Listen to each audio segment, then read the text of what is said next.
Good. You working out all right? So far, So far, so good. I'm getting in my truck every day. That's good. Oh, we got another building started over there. You're moving around and Yeah, a little bit. okay. I gotta tell what I'm doing. I'm not supposed to be driving, so I gotta be careful. You drove, didn't you? Hey, you sure? Yeah, you I can sure tell of by this? the look on your face you drove. Hey, you sure of this one of these? Oh, here. You can have that one, sir. That's Scott's, What's and that? this is mine. Where's yours? I got one on the computer.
Yeah.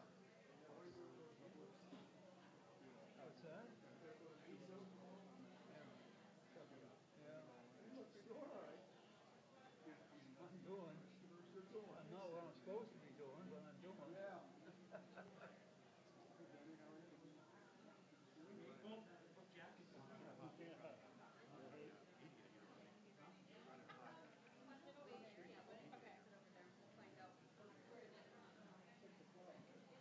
Yeah, it's about 1:45.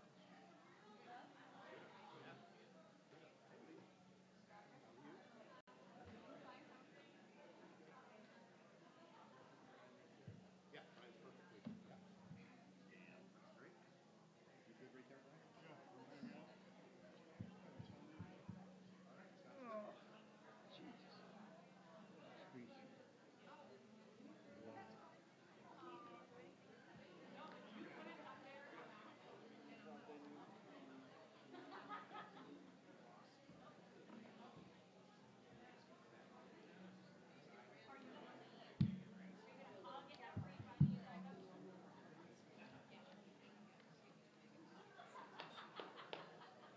Where do they have me tonight?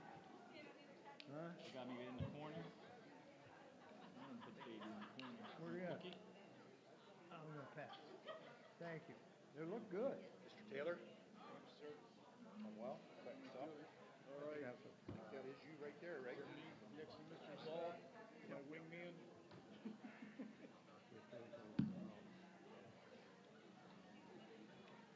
Yeah. Hey, you made it back.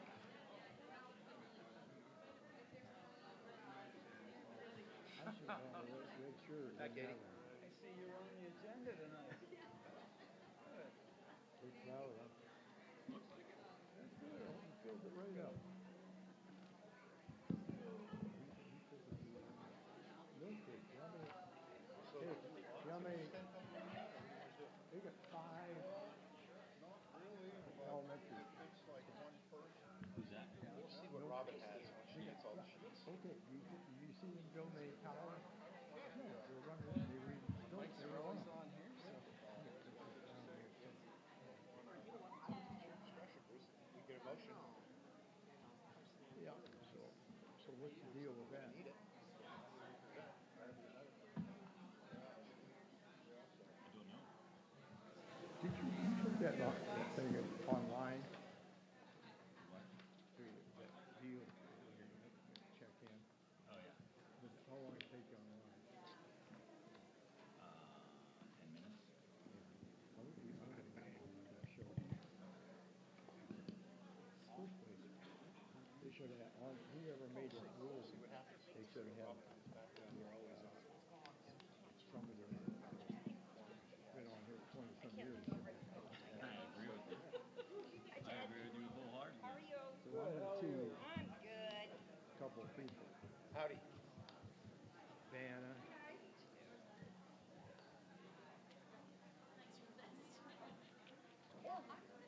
right, the one that said, I'll show you guys. There's one, It's not gonna freeze in here. Are you gonna freeze? two, three, right, four, five, right there. Yeah, they're probably after yours. Yeah. I'll just put my computer. Down there. Well, we got one now. How do they have access to all this? I'm just counting one. Yeah, I don't think No. Yeah, I know. I don't know what to do. I don't know why they did that. I wonder I think we were having too much fun. Yeah, that's it. Well, hello there. How you been? They wanted to put the good-looking people out by the. You back from Colorado? Keep me away that's from the thing. Keep me Cheer away. 'em off. Yeah. Patrick, how are you? And I'm like, oh no. How are the kids? I'm not gonna. So we're in no. Luckily, I came in with other people, and they're like, we have to close the thing. So I'm like, I just didn't want to.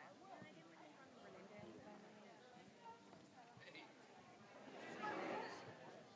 How's Daniel doing? How's Daniel? How's Daniel One doing? of them is trying to get in the front door and Bob's like, Is he running for president? no, this is just the front. Right. Like, yeah, this is the He's a front. smart This kid. is the front door. I can't remember your daughter's name, but she's just Dana. Oh, yeah. good. Oh, yeah. Where's the camera? Yep. Oh, really? That's good, Place eh? to live. See the left window up there? No, can't be. No gig. We're lost. No, but see, God's I got not that anyone's taking anything the wrong way. I thought you already moved out there. Aren't you selling your house? Okay. She thought that was kind of difficult in high school. You can have my mic. Huh? That's all you. Not me. Right? Yeah.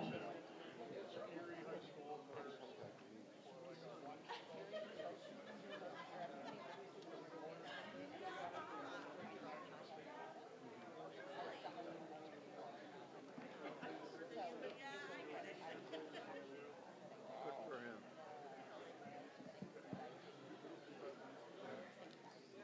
Yeah. Don't you want your kids to have more money than you? Yeah. I certainly do. Should. My backs there. I'm going to have to rely on you to turn them. I'll just give you signs around. Good? We're good. I used to know that. Did he still keep in touch with any West Point people? I would think, because it's a really big network. Yeah. Yeah.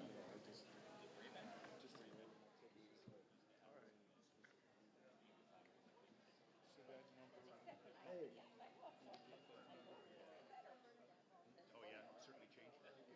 About 10 minutes ago. He's escaped from somewhere.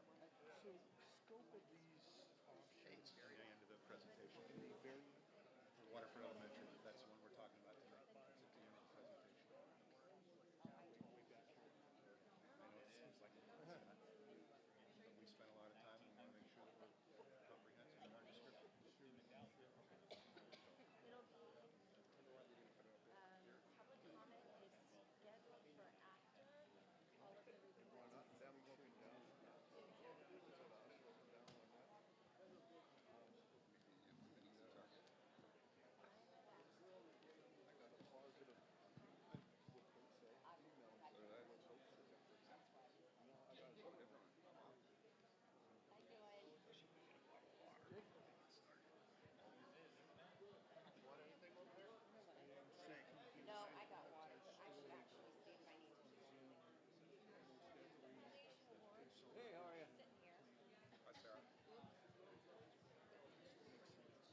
Welcome, everybody. We're about to start our meeting. We're going to start it off with the supervisor's report, and that will be Bev Clark in transportation.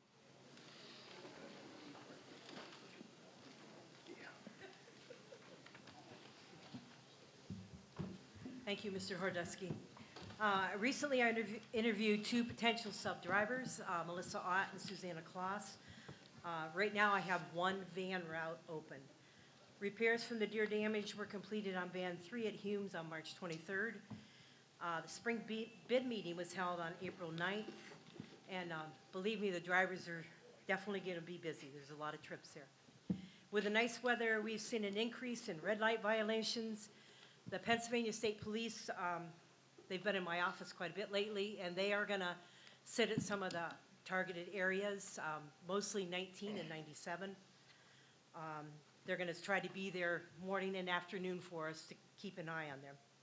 We did have, Judge McGowan recently had a case where we did take the video up there, which helped with that case. Pasville Transportation meeting was held on April 14th at Jake's. Jeff Ammerman from Pasville reported that PDE will now be conducting audits again. They haven't done those in quite a few years. Instructor coordinators in our area were notified of an audit targeting driver training forms and qualifications.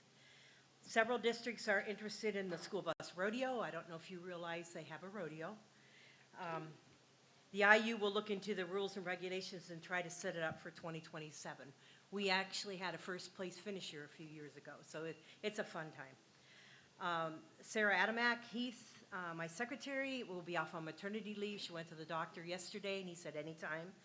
So Tammy will be filling in her position until the end of the school year. 422 auction, we did well on the two buses we took down. They were both 2010 Bluebirds, and they brought in $59.70. Any questions? Thank you. Thank you. Next, we'll have food service and Mindy Baginski. Good evening, and thank you, Mr. Hodusky. We'll start with March participation. Breakfast was up about 5% from last year. We went from 35 to 40%.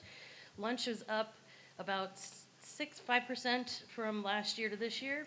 We served 27,000 lunches on the average. We continue to work with the IU5 preparing for the summer meal program. We hosted special events for the girls' wrestling banquet in March, and we have the wrestling banquet for the club wrestling on April 24th. I currently am looking for two positions right now, one in the middle school and one at the high school, and we will be presenting the 2006-2007 lunch prices for the school year. Any questions? Thank you. Thank you. All right, next, maintenance custodial, Tim Williams. Thank you and good evening. Our grounds and maintenance crew.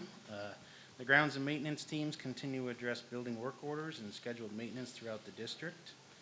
Our spring-wide district cleanup continues. True Green performed spring maintenance on the baseball and softball fields. Carmbonito is all up and running. Bathrooms, concessions are all opened. Mill Village keypads have been installed by Wilkins. Our new maintenance tractor has been delivered by EA Equipment, and I thank you for that. It's very much needed. On Monday, FM Global performed our boiler inspections at Waterford Elementary School, the high school, and middle school. And our custodial staff continue daily cleaning tasks in all our buildings, and they're also supporting event setups and teardowns. Any questions? Did FM Global have any particular findings on Waterford Elementary? Yes, we had to disable 4 of the boilers out of the 14, being that the tanks were leaking glycol. So we had to, for now, we just, they passed us with no problem as long as we disconnected them for now until we can get the repairs done. Did they give any estimate of repair? I haven't done, they don't repair them. They just do the inspections, so that's on myself to make sure that gets done. Thank you. Mm-hmm. Thank you. Yep, thank you. You guys are excused. I appreciate your time. This is the list for you. Sorry. Okay. You can't hear it. Next, we have the superintendent's report. Thank you, Mr. Hordusky. Tonight, we're blessed with some very special guests from the Fort LeBoeuf Foundation, because tonight is the Friends of Education Award presentation. And with that being said, I'd like to turn it over to the foundation president, Mr. Denny Fortin. I'm going to take the mic and face this way, if that's okay. So thank you for having us. And I thank all of you for coming out for the Friends of Education Award tonight, right? I mean, this is the best turnout we've had in the 10 years we've been doing it. So seriously, it's a great opportunity to be able to see. We highlight some of the incredible people that make things so great for our kids here, right? We do this, we've done this since 2018, and I'm going to share with you the list of who we've given to, but we put it out for nominations, and we get anywhere from 6 to 10 to 12 nominations, and they can be anybody. We've had educators, administration, we've had volunteers, coaches, maintenance. We've had a variety of people not only nominated, but receive the award, because it's not just one particular group that makes this district happen and be what it is, but it's everybody working together. And I was talking to Mrs. Cook before before we got started here, and she was talking about the Waterford Elementary play, and what made that successful with Mrs. Zilak retiring was the fact that everybody came together and made it happen. And that's the kind of district we live in, and that's what we're trying to recognize with our Friends of Education Award. Do you want to flip forward on that? I've got it, Denny. Oh, you do? Okay, all right, perfect. So what I wanted to share with you first is these are the people that, and my font got messed up a little bit here, but our past recipients, you can see going back to 2017. This will be our 10th year doing it, and a lot of these people are here. Well, Christy isn't, but a lot of you will remember Christy and Heather, Tim Hartman, Angie Tarr, Kim Sullivan, Justin Tech, Allie Coletta. I saw Allie around here somewhere a second ago. Kim Heller, Cindy Zilak, right? Ryan Kimmy, Ed Burkhart, and then last year was Yvonne Best Proctor. So an incredible list. And what we wanted to do was just briefly share with you everybody that was nominated this year, and then we'll give our award. So the first nominee for this year, and these are in alphabetical order, was Hannah Chess. So if you would, when I call your name, if you're here, just pop up for a second, wave, right? I won't embarrass you. Hannah Chess, she's a teacher at Mill Village. And here's what Allie Peters says. She says, Mrs. Chess goes above and beyond to meet the needs of every single student, whether they are one of her current students or another student in the building. That's awesome. Thank you, Hannah. The next nominee that we had was Kim Cook. Kim is a kindergarten teacher at Waterford Elementary. She goes above and beyond to make sure her student needs are met and everyone is learning at their individual needs. Nancy Maloney said that about you. The next nominee is Jason Kostanzik, sorry, there we go. I currently have 3 assemblies for 3 elementary buildings, and Jason has touched base with me to make sure I will have everything I need for my presenter to come in and present to all of the elementary students. Amanda said that. Jason, you're the guy behind the scenes because I've had to contact you, right? So thank you, Jason.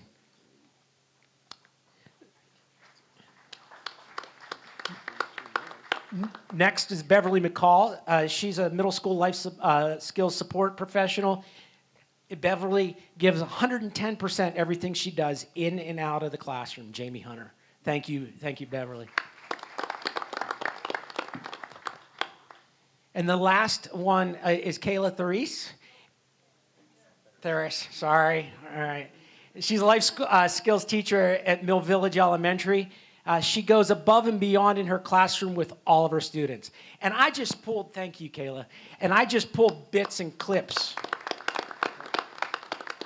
from what was said. If I went through this, there's about 4 or 5 pages that we could share on each one of these people. And it's always so hard. We bring these nominees in to our board meeting for the foundation, and we look at them, and we're like, can we give out 6 of them, right? And can everybody get one? But we have to choose, and we had to narrow it down to 1. And everyone would be deserving of it beyond a shadow of a doubt. But this one, she had a couple nominations, right? She had a couple nominations, and I think she's been nominated like 4 of the last 5 years, too. So she kind of floated to the top, and that's going to be Hannah Chest. You're our recipient this year. So, thank you. Yeah. So Hannah gets a trophy, a little trophy that with her name on it. We have a gift card to Amazon, and then there is a plaque that we hang up in the district office that her name's on with all the other recipients on there. So thank you, Hannah. Awesome. Thank you guys very much. Yep. Thank you. Thank you.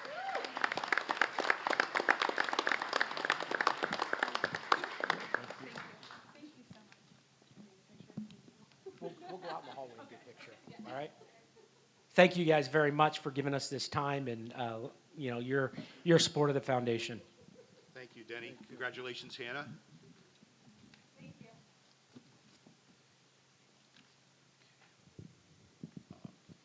As announced at last month's board meeting, we are here tonight to further discuss the future of our elementary schools.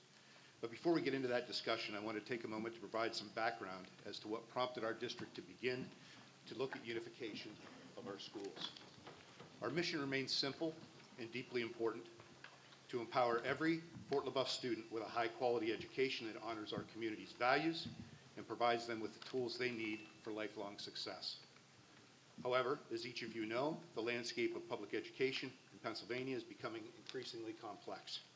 Across the Commonwealth, school districts are navigating a significant rise in the challenges facing our kids. We are seeing a significant rise in the growing needs of our students, particularly in the areas of mental health, support, and specialized instruction. At the same time, we are also managing mandated costs, from special education services to rising health care and pension obligations. Both are projected to outpace the growth of our state and local funding. These pressures are not unique to Fort LeBoeuf, and they are evident across the Commonwealth. Many districts find themselves in a difficult balancing act, and they are often forced to choose between fiscal stability, in other words, managing a responsible budget that is fair to our local taxpayers, and instructional integrity, ensuring that the heart and soul of our schools, our teachers and support staff, remain in place to serve our children. Throughout our review of unification, our North Star has always remained constant. We do not set out to simply cut or shrink, as many school districts across our area have done. Instead, our path forward was to maintain our vital instructional staff, proactively meet the evolving needs of our students, and continue to do the things the way we do them here at FLB, ways in which have made us incredibly successful. During my tenure as superintendent here, I have been through discussions here at the district where ideas such as cutting staff, low to 0% increases, contracted services such as food service and transportation, all have been on the table at one time as a means to reduce our overall expenditures and bring us closer to what we had hoped to be a balanced budget. In the end, our board and administration collectively set a course that moved away from what we viewed as unproductive yet common practices. Together, we came to understand that these options are detrimental to our kids and they're detrimental to the culture of our community. Therefore, we began to look at our resources through the lens of unification, a lens where efficiency and enhancement of our facilities may be able to protect quality education of our community deserves while ensuring our district remains financially healthy in the years to come. This evening, Dr. Wolfram and I are intending to review a summary of administrative findings with our board of this internal study, not as a series of problems, but as roadmaps for how we may continue to put our students first while being responsible stewards of our taxpayers' investment. Tonight, we have been directed to review 2 options recommended by our Capital Projects Committee. The first is to initiate all legal and procedural steps necessary for the construction of a new K-4 elementary school to include a school within a school model at our middle school. We have been also asked to talk about a second consideration, which is to immediately begin renovations on Waterford Elementary, focusing on infrastructure and capacity while continuing to evaluate long-term facility options aligned with enrollment trends and fiscal goals. Dr. Wolfram will open up our discussion tonight with some foundational information related to unification and renovation. Yeah, thanks, Rick. So for our board members, we're going to be on slide 3 at this time. So first thing we want to do is talk about the unification pathway. You can either look at the screen or again, you have the PowerPoint in front of you. We're on slide 3. So again, this is nothing new for you. You've seen this before. But the unification model calls for the construction of a new K-4 elementary school. And just to orient yourself on the right-hand side, that footprint, that is to the south of Carmenito Field. You can see the footprint of what it would look like there. You can see a few playgrounds and some other things that I'll go into a little more detail here in a second. But just again to review, this is nothing new. You've heard this before. What all is contained in this footprint at this time. It's a 2-story building, approximately 116,000 square feet. There'd be 35 general ed classrooms, 5 special ed programs, autistic support, 2 autistic support, 2 emotional support, 1 life skills, 3 classrooms for our specials, art, music, STEM, 1 library, 7 learning support classrooms, 3 speech and language classrooms, a gifted classroom, 5 title classrooms, 5 MTSS, 1 multilingual learner classroom, 2 school counselor offices with conference rooms, a nurse's suite, an SPO suite, 2 administrative offices with conference rooms, 2 supplemental services, that's our occupational therapy, physical therapy, vision enhancements and those sorts of things, and then 2 secretary workstations, a custodian office, 2 sensory rooms, a refocus room, carrying closet, copy room, and 1 split cafeteria. 1 new addition since the last time we've talked about this is in our discussions, we've talked about our desire to get into the pre-K game, and so we have added 3 additional classrooms to this blueprint to try and meet that need of our district. Okay, now we're moving over to slide 4. Along the way, we've heard plenty of feedback from our community. If you remember, the first rendition of this was to build a school right out here where the baseball and softball fields are. We would relocate those fields down to where the soccer fields are, where the new proposed elementary school would go. We listened to our community, all the concerns about overcrowding, traffic, all those sorts of things. We agreed, and so that first concern there was the location. So again, we addressed that by moving it to the south of Carmenito. Also, there was a lot of concern just about parking, right? If we put a building out here, is there going to be enough parking? So as you can see, again, on the right-hand side here of the blueprint, on the bottom there, that parking lot, all of this gray in this area, that would all be paved and would all be parking. So that would be able to address that concern. Also talked about congestion, right? Having everybody so close up here, what's pick up and drop off going to look like? Especially at the elementary level, we have a lot of parents that pick up and drop off their kids at the start and the end of the school day. And so you can see up here, at the top of here, we put a horseshoe in. This would be where our buses would drop off and enter the building through here. And then again, parent drop off and pick up would be on the west side of the building. So again, splitting those and again, hopefully reducing that congestion. So those were a few concerns that we heard. Other concerns, right? We talked about or heard about transportation, right? We don't want our kids on the bus for more than 40 minutes. That's our goal. Rick is going to go into much more detail about that later on. Playgrounds, right? If you've been to our elementary schools, we need adaptive playgrounds, right? We have our life skills population and other kids who are disabled, who it's very difficult for them to access our playgrounds. So this would include, 2 adaptive playgrounds. Those are those blocks. Recess, right? We've heard about, if there was an emergency in the building, how would the kids get out of a 2-story building?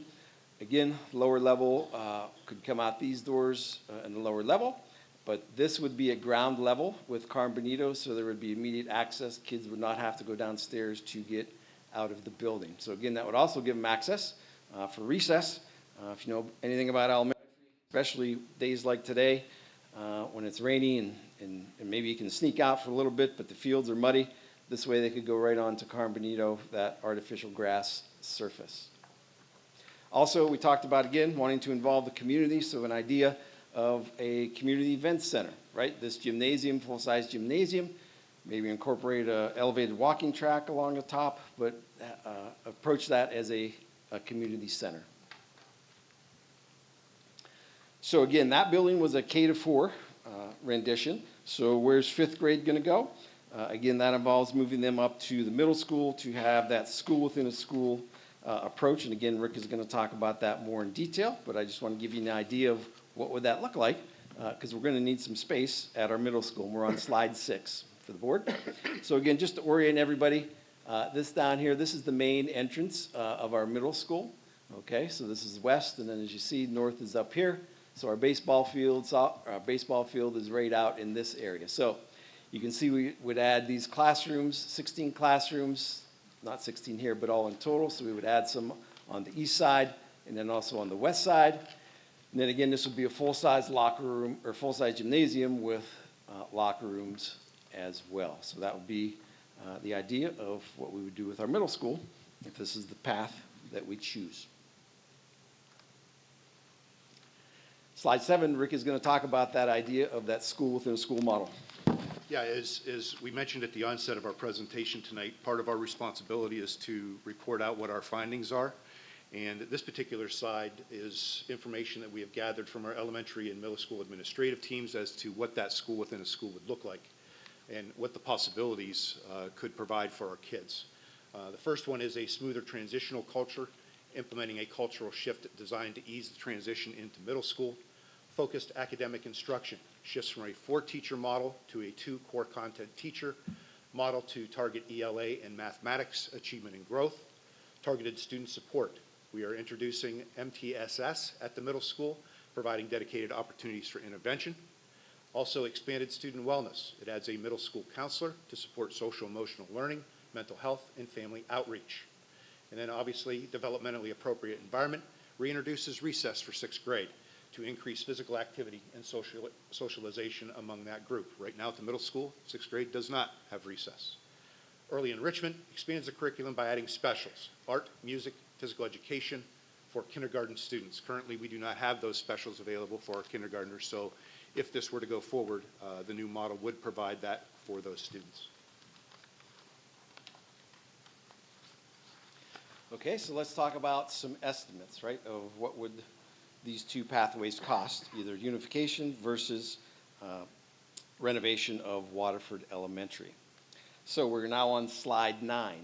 And so it's pretty common sense, I think, to compare the cost of just renovating Waterford versus the whole unification. That's really not comparing apples to apples.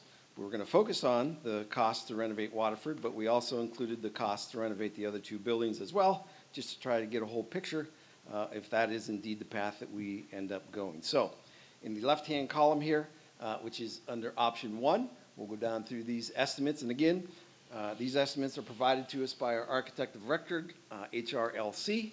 Rick and I did not come up with these estimates. Chris Coughlin did that for us. So here in the top line, you can see our middle school project.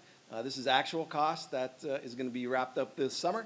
That was $12,353,000. So Chris's estimate for the renovation of Waterford.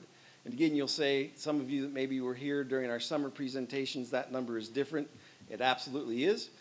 Based on jobs that have come in, Chris adjusted his square footage price to $282. So that is definitely an increase. He is estimating $17,800,000 to renovate Waterford. Mill Village, again, that would be due in 2031. His estimate is $14.6 million.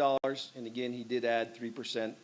He took today's dollars and then added 3% to it until we got to 2031. And then Robinson, in 2034, he's estimating $23.7 million to renovate that building. Again, we've always had in our plan, to renovate our baseball and softball field. We started that project last summer. The bus garage, again, $3 million there, and then contingency of $4 million. There would be no storm water required if we choose that path to renovate all 3. So if we add all those together, we are at $75,881,904. So now, option 2, unification, which is on the right-hand side. So again, our middle school's there at $12.3 million. Our addition to the middle school, which would house our 5th graders, that's about a almost 36,000 square foot addition. He's estimating that at about $11,660,000. The new elementary school, which is about 116,000 square feet, he's estimating $37.8 million for that. I talked about adding those 3 pre-K classrooms. That would be an additional, again, $1.5 million. added to that. Again, these are all the same for baseball, softball, bus garage, contingency. There would definitely be stormwater management that we would have to do in constructing that new building. If we add all those together, we're at about $73.7 million. So the difference right now is about 2.1. If you remember, again, for those of you who might have been here in the board, our last estimates, it was about a $7 million difference. Again, that is shrunk because, again, of his new estimates and also adding those pre-K classrooms to the new unified building. So again, the upfront cost difference now is about $2.1 million. Rick is going to talk about. Can I ask a question? Sure. So in option one, is there any upgrades to meet best practices, or is it just making it the same as it is now? Yeah, at this point, that 17.8 is like for like. If the board so, directs us to choose that path, we can certainly add those enhancements that we've discussed. Okay, that's significant to me, so. Sure. Yep. Yep, absolutely. On behalf of the board, we asked. Hey, Rick, excuse me a minute. Yes, sir. Let's back up that parking on Cherry Street and traffic. When's the last time you had a count? Do you know? In our presentation today, Marvin, we're actually going to talk about a proposed traffic study, which Sean and I are not skilled to do that. I'll tell you what it was, the traffic through Waterford every 20 hours, okay? And I live on the main street, so I know, I'm well aware of the traffic coming across Cherry and everything else. And probably 7 years ago, it was 15,000 cars every 20 hours. So what do you think the traffic is now? Now, go back, what do you think there is? Maybe 18, 19,000 every 20 hours. So you gotta get a count from the PennDOT. You're just stabbing, you don't know what it is. And you got a mess on Cherry Street coming in here. You don't realize how bad the traffic is. I sometimes sit in my driveway, I can't get out for a half an hour. Yeah, I know the traffic situation. yeah, we're actually going to talk a little bit at the end of our presentation about some options for the board in that Yeah. regard. I'm just watching what you're telling them. On behalf of the board, we also asked Chris to provide some probable construction cost estimates 30 years from now. As our community may know, that our buildings are on a 30-year construction cycle, so what we wanted to do is figure out what that would cost in 30 years from now to turn around and go back and renovate our buildings, whether it be in the current footprint that we have in our 3 buildings or whether it be in a unified school. So Chris provided these numbers here, and you can see under cycle 1, Waterford Elementary in 2056 would be approximately $43 million. Mill Village, approximately $35 million. And Robinson Elementary, upwards of $57 million. That's to renovate those 3 buildings 30 years down the road at a 3% compounded interest. He also did the same for us for the unification in the 5th grade edition, and that for the K-4 building was $57 million. And to turn back around and renovate the 5th grade edition in 2059, that was $16.6 million. The point that we want to share with this is that 30 years from now, if we go back around and renovate our buildings, the total cost for those 3 buildings is $136 million. And if you look at the building itself, the K-4 building, Chris is estimating that to be about $73,688,000, a difference of $62,671. So from our perspective in 30 years, what does that mean to a taxpayer? That $62 million difference is a hidden cost of keeping our existing buildings. Since school districts primarily fund capital liabilities through property taxes, that $62 million represents money that will eventually be collected through our tax bills. In terms of administrative findings, we're talking mainly about the district at this particular point. We'll talk about the district, the dollars, and then, of course, our kids. This is a slide that we presented to the board previously, and that was the PlanCon information that we have provided. For those community members who haven't seen this presentation before, in 2015-16, PA stopped funding new school construction in our state. And it was at the time the only state program that provided funding for construction, renovation, and repairs. And for us, it was about 30% of the projects that we did here at the district. So we put an example here, because our last project that qualified for PlanCon funding was in 2016, and that was our high school. The total project cost at the time was a little over $9 million, and we were fortunate to get in under the wire when PlanCon did become obsolete, and we're able to obtain $2.6 million in reimbursement from the state at that time. So now, without that money being there, every project that we do is now relying upon us as taxpayers here. So the millage equivalent of that, to put that in a framework for you, is 2.02 mils, and that's based on the 2024-25 millage rate. So that's about $202 per $100,000 of assessed value. So essentially, because the high school project received PlanCon funding, it avoided a potential tax increase of $202 per every $100,000 of our assessed value here as residents of Fort LeBoeuf. Sean? Okay, so there still is money out there, but it's changed to a competitive format now. It's known as the Public School Facility Improvement Grant Program. It's administered by the DCED, the PA Department of Community and Economic Development. Just a little information about this program. We do have to have a board-approved project before we can apply for that. Districts are obligated to cover at least 25% of the project costs. We can apply for between $500,000 and $5 million. The project types, again, are just building systems, roof repairs, HVAC boilers, just things that we're doing over at our middle school and would want to do at Waterford or new construction if we choose either of those pathways. The application cycle and status, historically, we have to apply January to March. And we did apply back in 2024. I actually completed that process for our middle school project, but unfortunately, we did not receive any funding for our middle school project. Next, another thing that we've been talking about is our enrollment, right? We're always keeping an eye on that. And so wanted to, again, just review this with our board. We've been talking about this quite a bit. But on slide 14, at one of our meetings, someone had, talked about, well, could it be cyclical? And so wanted to go back and dig into that a little bit. And so what's on this slide is 33 years of our enrollment, going back to 93, 94, up through our current enrollment. And so as you can see, I'm not going to sit here and read all the numbers to you, but our high mark there was back in 97, 98 at 2403. And you can see what has happened since then. Again, this year, 25, 26, this is our October 1 PIMS upload. We were at 1,910. And just checking it today, we are actually at 1,890 students in our 5 buildings. So that's our history. And so then also wanted to take that and put it into a visual format. And so on the next slide, slide 15, you can see along the bottom, that's where each of the years are at. And then the blue line is each of those years in enrollment.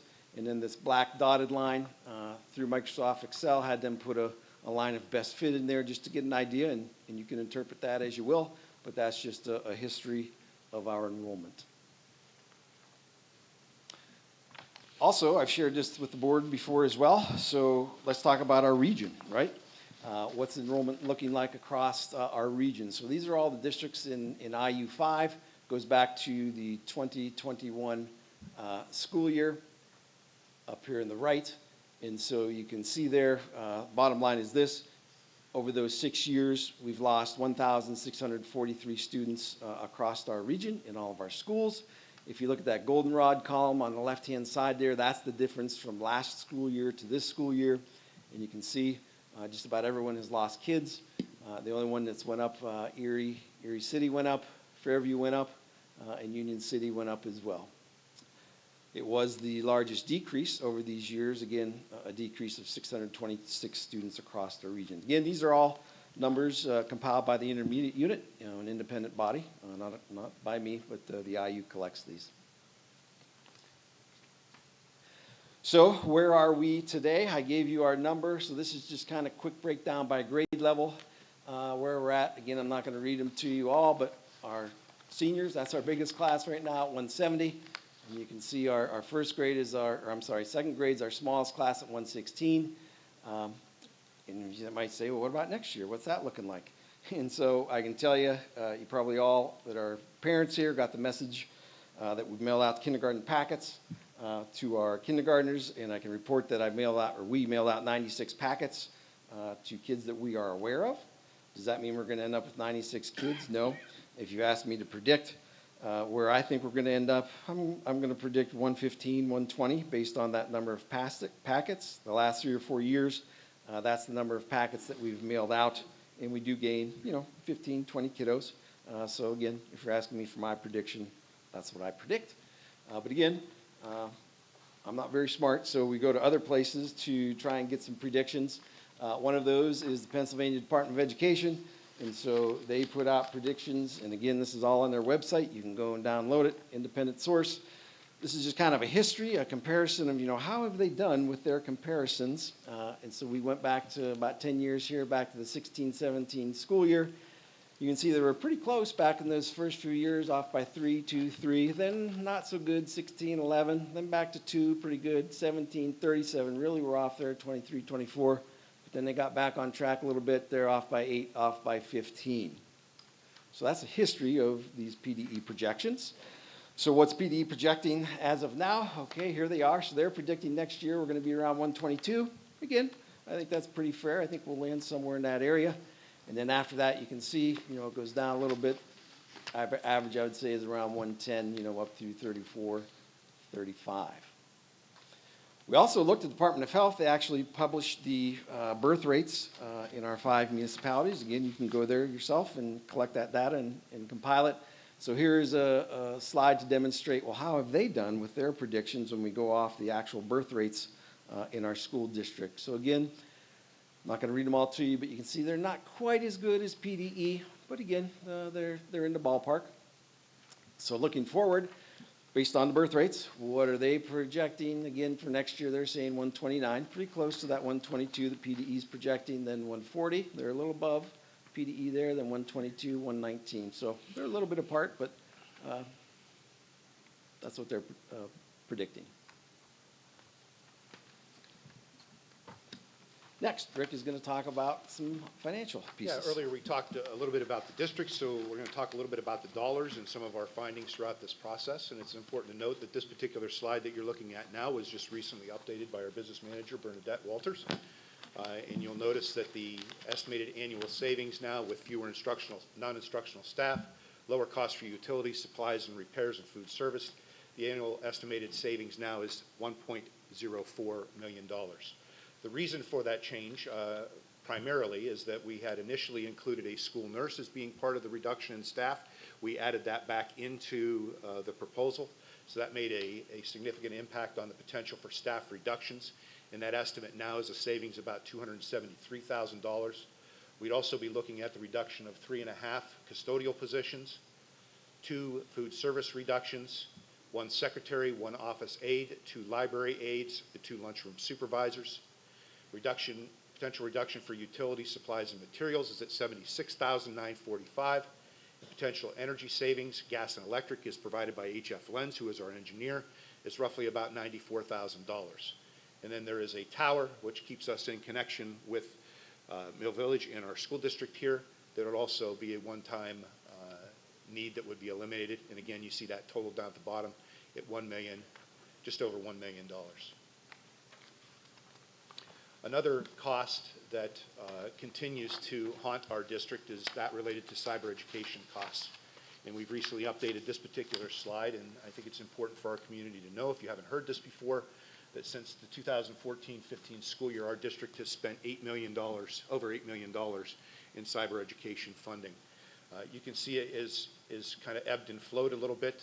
Projection for next year, far right-hand column, 25-26, to see that cost go down a little bit. But the important part is what Bernadette shared with us down at the bottom there. And the millage equivalent for 25-26 for cyber charter schools costs at that particular time was 0.58. The Act 1 index for 26-27 is 0.65. Essentially what that means is that the cyber education costs that we have here as a district are just barely covered by a tax increase here at the district. The next slide that we have is energy savings that were related to our findings in unification. First blue circle that you see there is our annual energy costs right now for our elementary schools, and according to HF Lens, that it's $250,000, and the cost per student is $313. If we were to unify, you will see there that there is a percent reduction of 38% and a savings per student of $118. So what does that mean for our taxpayers? Is that unification, according to what we're finding here, could provide long-term relief to the budget, saving an additional $27,152 every year compared to renovation of our buildings alone. The next area, and if you were at our summer presentations, we went over this as well, and this is a roof analysis based on today's dollars. A unified two-story school that Sean mentioned earlier has a roof square footage of 71,800. Our current buildings right now, all three schools combined, is at 174,446 square feet.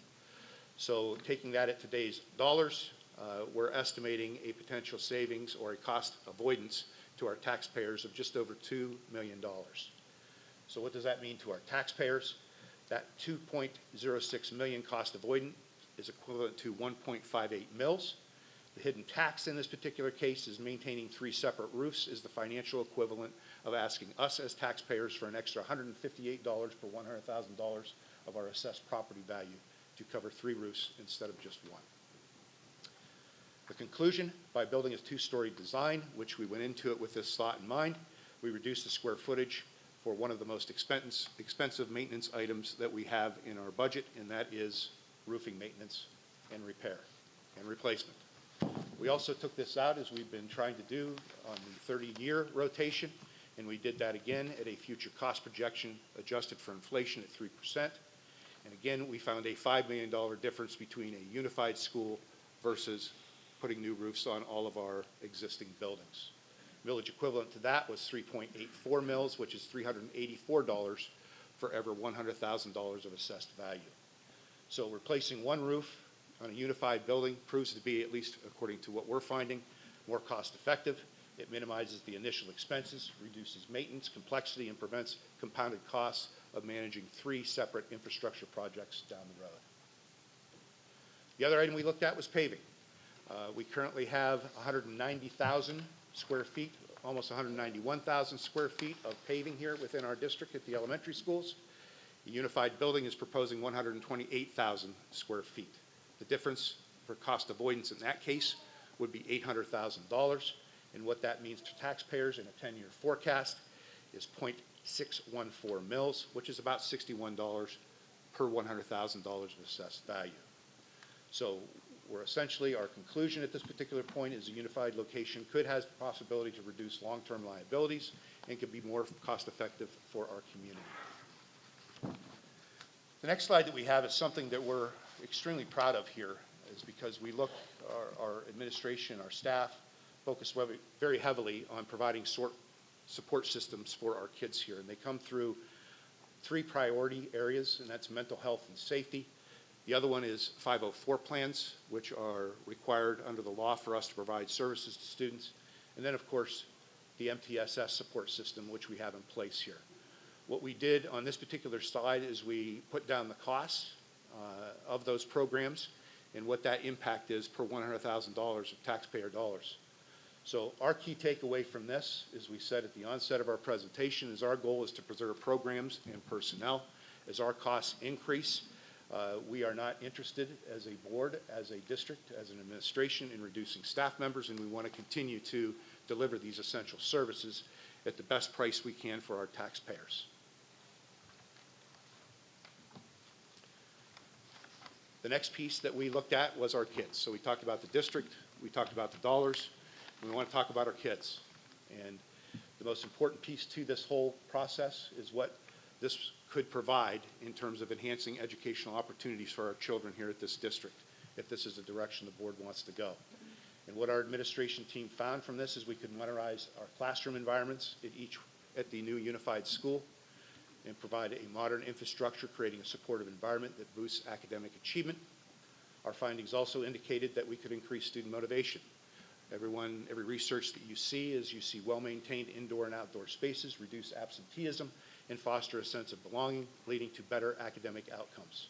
And then, of course, as Sean mentioned earlier, improved physical activities, enhanced facilities, including immediate access to Carbonito Field, new playgrounds, soccer field, support student wellness, as well as their engagement. Standardized programs, unified curriculum, and instructional practices among all of our teachers who would be stationed at the unified building, and consistent learning experiences for all of our students.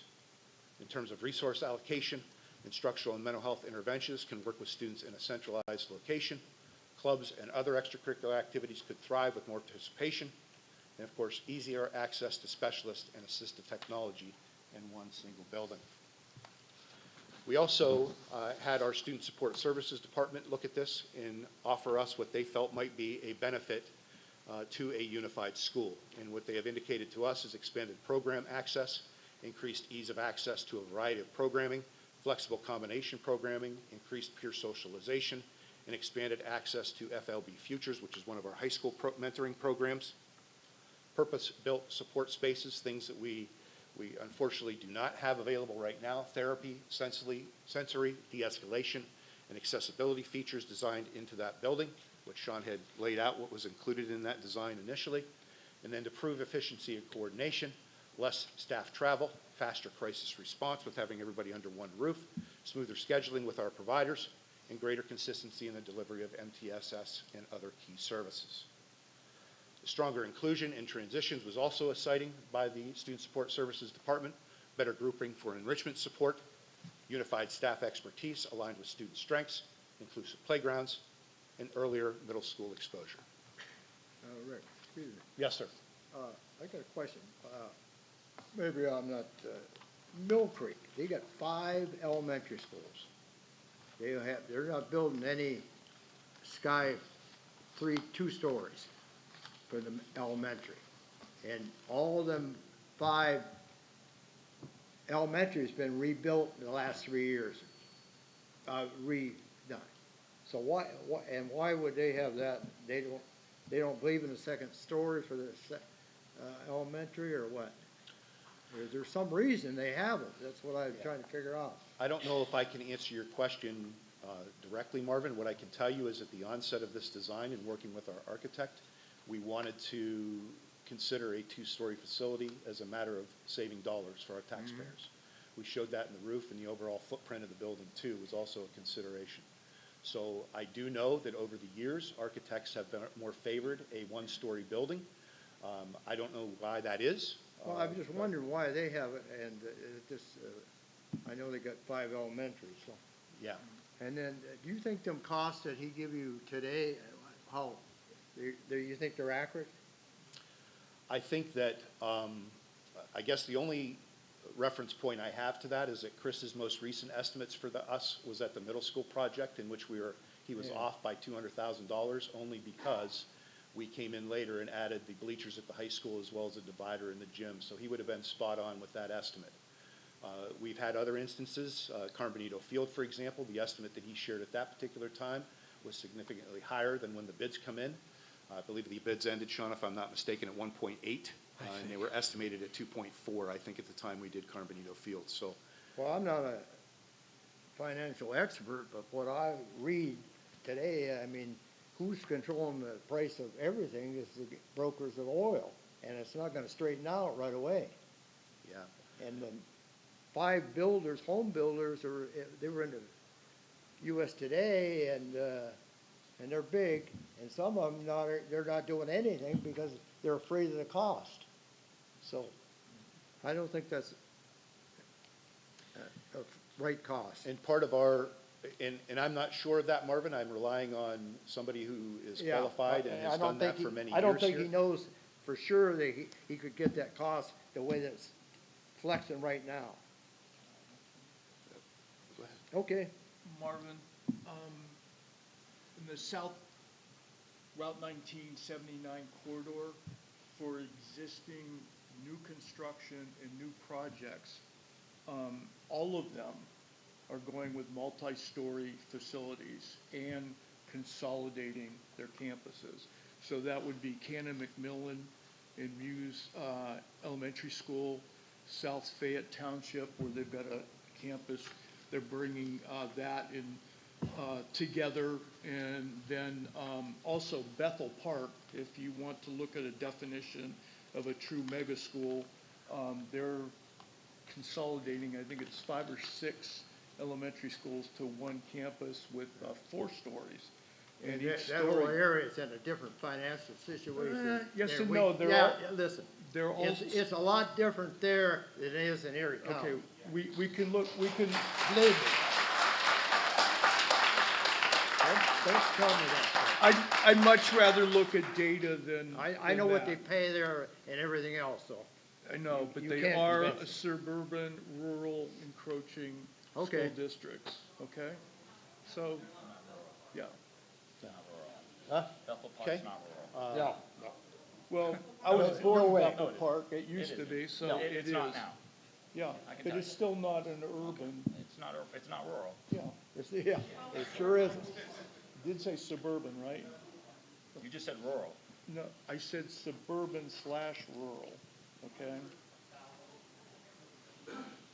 Okay, the next slide that we are presenting here is that through all this entire process, Sean and I have come to the realization that there are still some unanswered questions related to the overall consideration for unification, and also there's a need for some further analysis and research. But one thing I do want to point out is, and I know this kind of looks rudimentary, but this is, so I wish Mrs. Clark was still here, because she did a really nice job on this. One of the goals that we had for unification was 40-minute bus rides for our kids. And so what I did is I asked Bev to go and use her, she's been doing this for longer than I've been alive, and some of the people in this very room maybe even rode the bus with her. And she did a really nice job putting together what, at least from a preliminary point of view, if we could reach that 40-minute goal based on her designing the narratives and the routes from various points within the school district. This first map that you see is LeBoeuf Township, and you can see the numbers that are indicated up there, and those are the locations Bev used as starting points to bring kids back to a unified school that would be located, as Sean described, south of Carmenito Field. She also did that for Waterford Township, and you can see those points indicated there, and Summit Township.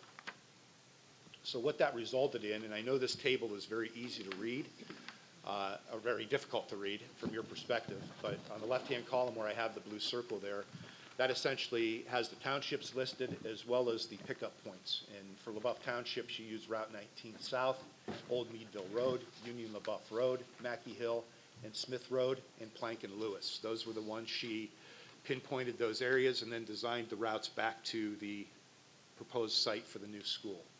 In Waterford Township, she used Elk Creek Road, Juva Valley and Low Road, Middleton Road, East Stancliff Road, and Sharp Road. And then at Summit Township, she pinpointed Red Pine, Homeview, Ponderosa, Penbriar, Lee Road, Donation Road, New Road, Pagan Road, Robison Road on 2 separate occasions, which were the ones that she analyzed. So, pardon me?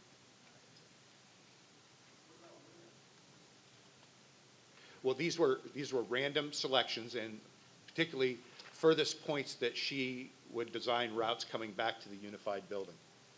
So what is essentially we found in this preliminary study, according to Bev, is that the morning schedule, we saw earlier pickup times for elementary kids. They would need to be at their stops 5 to 25 minutes earlier than their current schedule. The standardized arrival, all buses are projected to arrive at the school by 8:30 a.m., according to her designs, creating consistent start time across the district.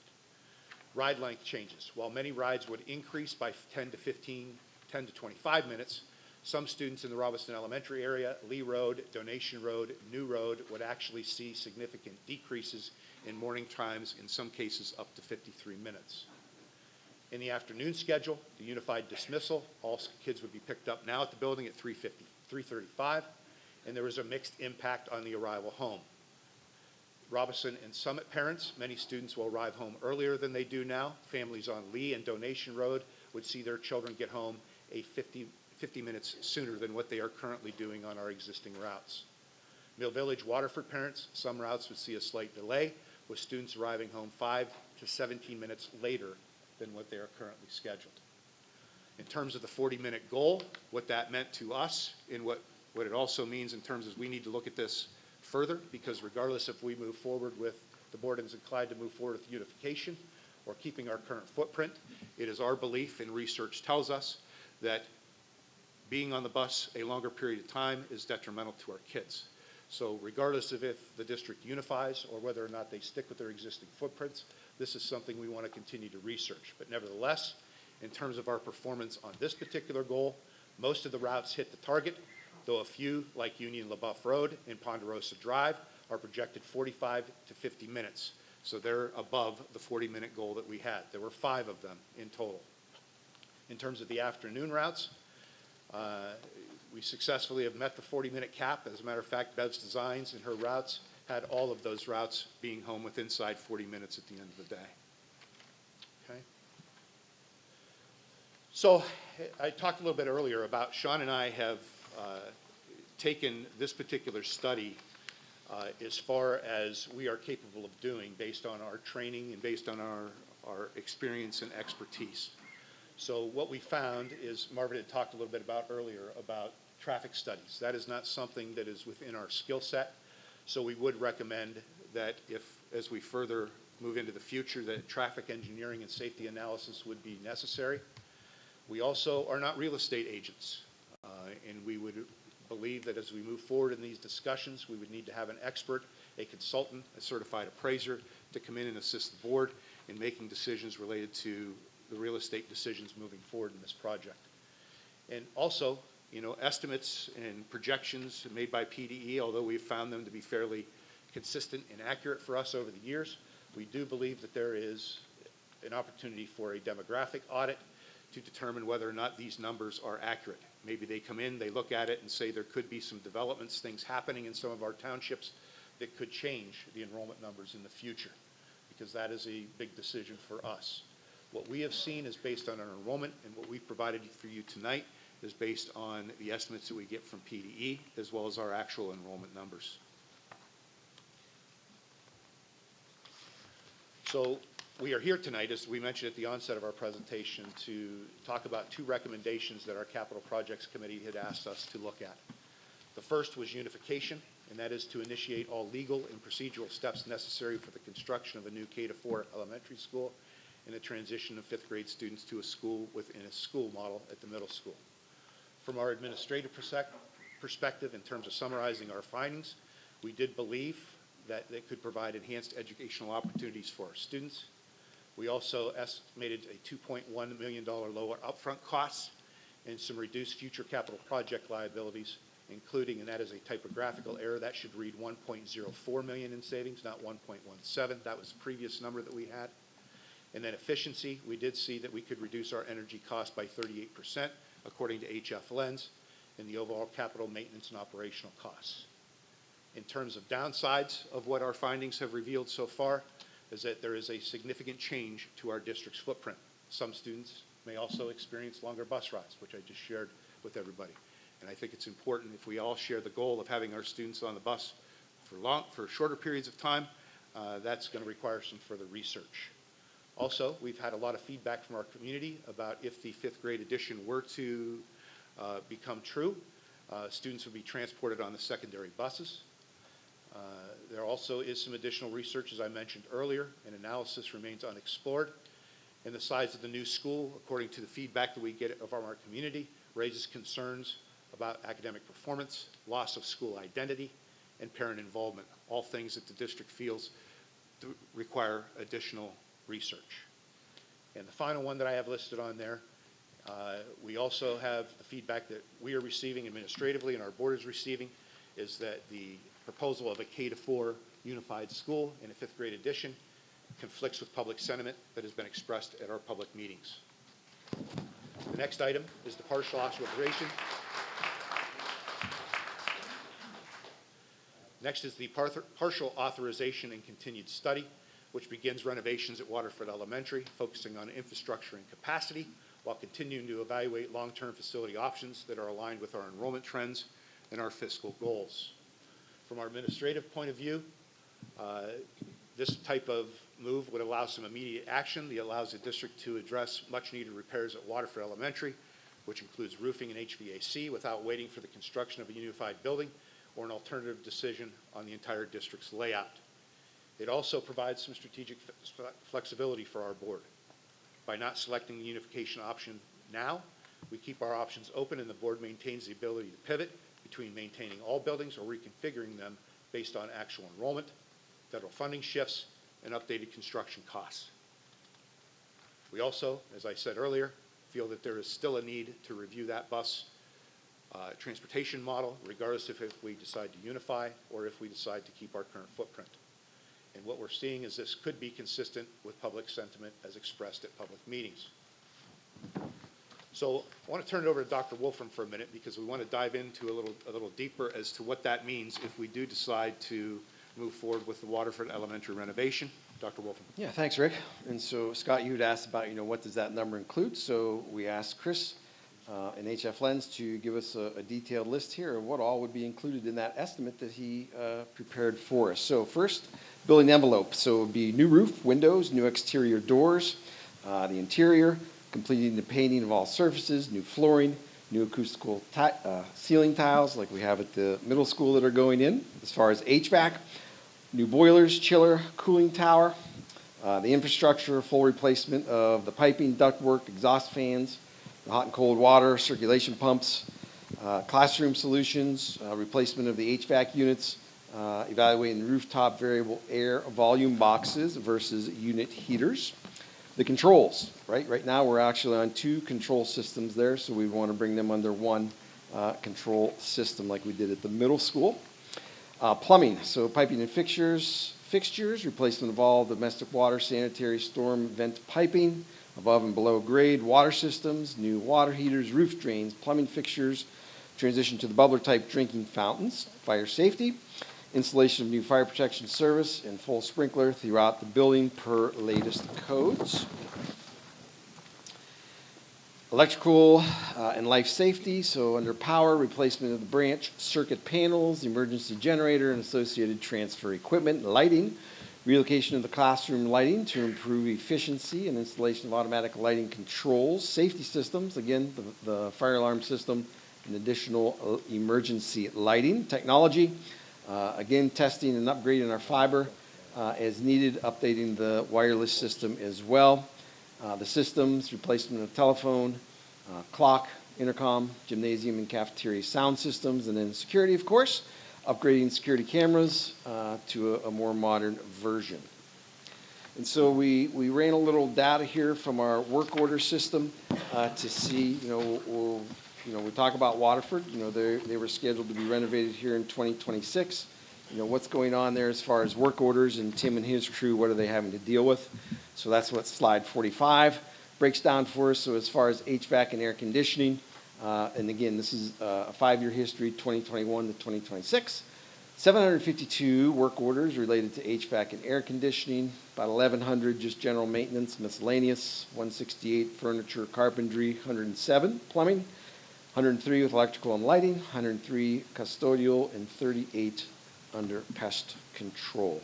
So a little history and data related to work orders. So Rick? Okay, so that, in closing out our presentation, the administration and I recognize that this decision presents an incredibly challenging leadership paradox. Our study has found that there are financial and educational advantages to be captured through unification.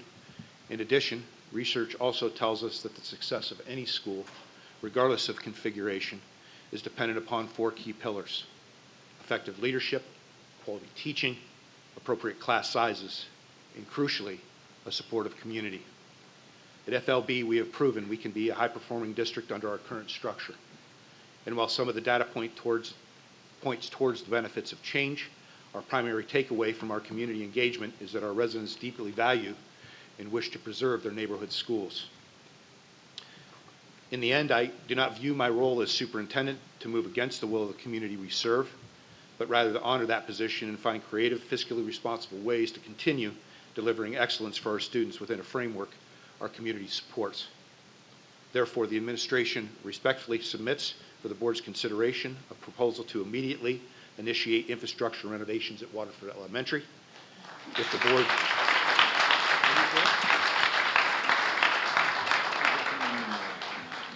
To Mr. Taylor's points earlier, if the board is so inclined, we would also like to include an evaluation of educational upgrades and the expansion of pre-K programming at Waterford Elementary as well.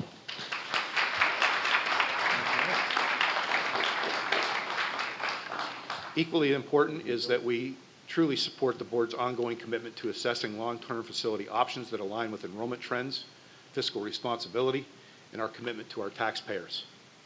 If the board is agreeable to what Sean and I and the administration is presenting, and ultimately sends us in this direction, the administration is positioned to work with HRLC to finalize the scope of work and specifications, and we could be prepared to go out to bid as early as this fall.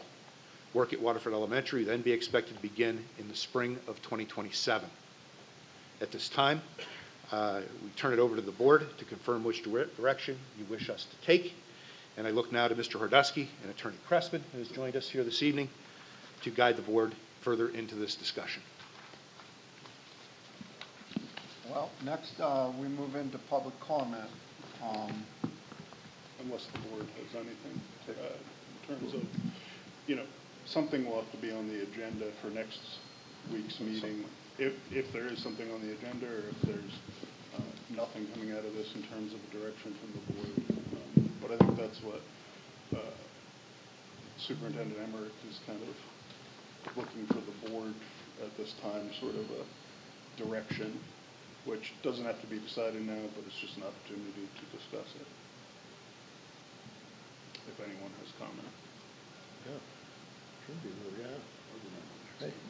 yeah, we just gonna discuss tonight, it wouldn't be a vote or anything like that. You want to hear public first? Anybody got any questions? I think Something? We're I open think you to wanna any hear questions public from the first. board. Do you want to hear public comment first? I don't care. Yeah. Whether you guys want to discuss it first or listen to public comment. I mean, they're here, let them talk, right? Yeah, we Let's can listen to them. solicit public comment before the board I got nowhere to go. provides its input. It's raining outside. Yeah. All right, we'll move into public comment. Before we do that, Mr. Hordusky, I will want to circle around because I do have two completely different items that I need to cover, so we can do Oh, that okay. after. I'm We'll sorry. do- No, we're good. I just don't want to Yep. get forgotten, so we'll circle back. Right.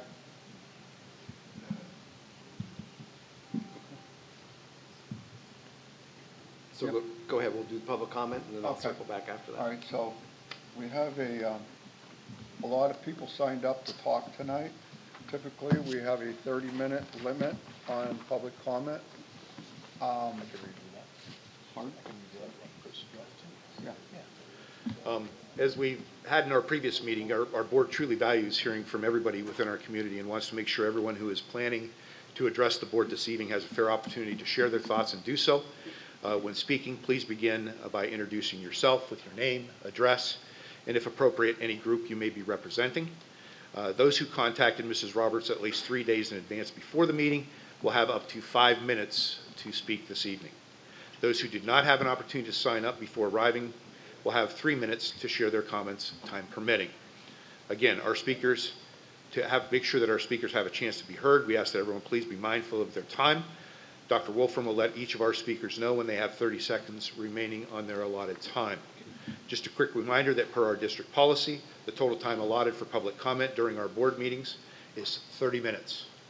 If we reach that time limit and you are not able to speak, we would welcome you submit a written summary of your comments, and they will be presented to our board of directors. Those can be given to Mrs. Roberts tonight, and you can stop by to hand deliver them on Monday to our office. Again, we appreciate your participation and look forward to hearing your input on this matter.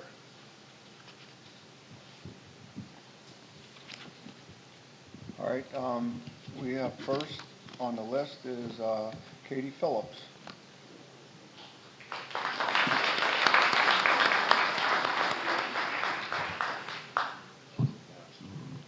Hi, I'm Katie. I live in Waterford, and I am waiting on that kindergarten packet to come any day now. My biggest concern is academics, but before I go there, I first want to acknowledge that we are discussing the future of our top performing elementary schools, top in the county, top in the state, And we also have the third lowest property tax of the county. And that's a direct result of the leadership team here. It's a direct result of the past board members, the current board members, the administration, Mr. Emmerich, Dr. Wolfram, and also the teachers. So I first want to thank you for giving us this incredible district to advocate for.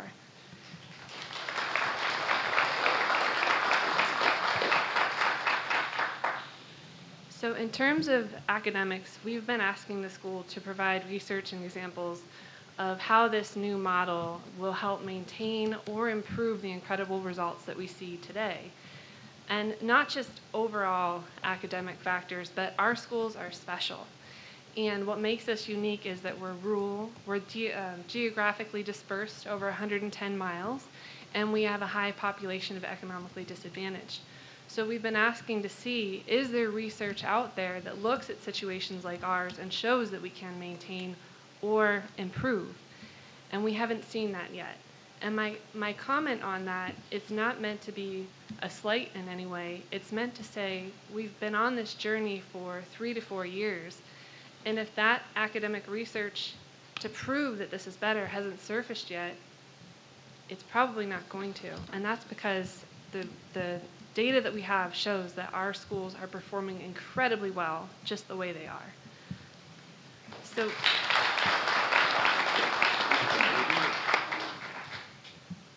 So then why do it? Why make the move? It's to save money, and that is an admirable cause. But based on the updated numbers, if you account for the architecture fees, renovating and building the new school, it's basically the same. And as the daughter of a general contractor, I know that architects, they give assumptions. And so when we were talking about, is there a reference point, is there something to look at those numbers to see if it's accurate, our group, the No New School group, quickly found that Edison Elementary School was opened in Erie last week. It houses 428 students, 87,000 square feet. It was a $35.5 million building. So that means it's $408 per square foot versus $325. So if you think about that, that's a $9 million difference, and it would definitely be cheaper to just renovate our existing schools. And in terms of the cost savings, those also have a lot of assumptions. It's straightforward to make assumptions on staff reductions that are not teachers. But there's so many unknown variables, like how many buses and bus drivers would we need to add to get to that 40-minute goal, and how long would it take to sell 3 rural elementary schools, and would there be any cost that we would incur until we sell those? So that's why our group's been advocating for a feasibility study and have been doing right to knows. So in the end, I want to thank the board again for making our school so special and so amazing. And it's because you guys take the harder path, like exploring options that are unpopular, like unification, that make it so special.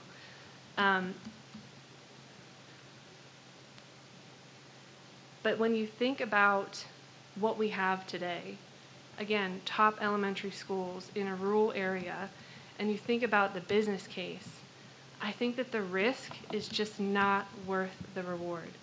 So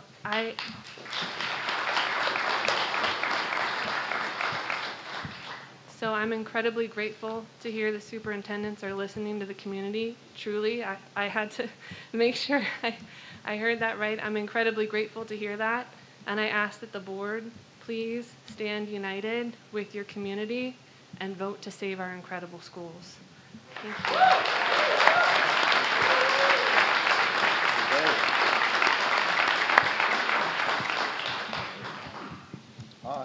Next, we have Brian McGowan.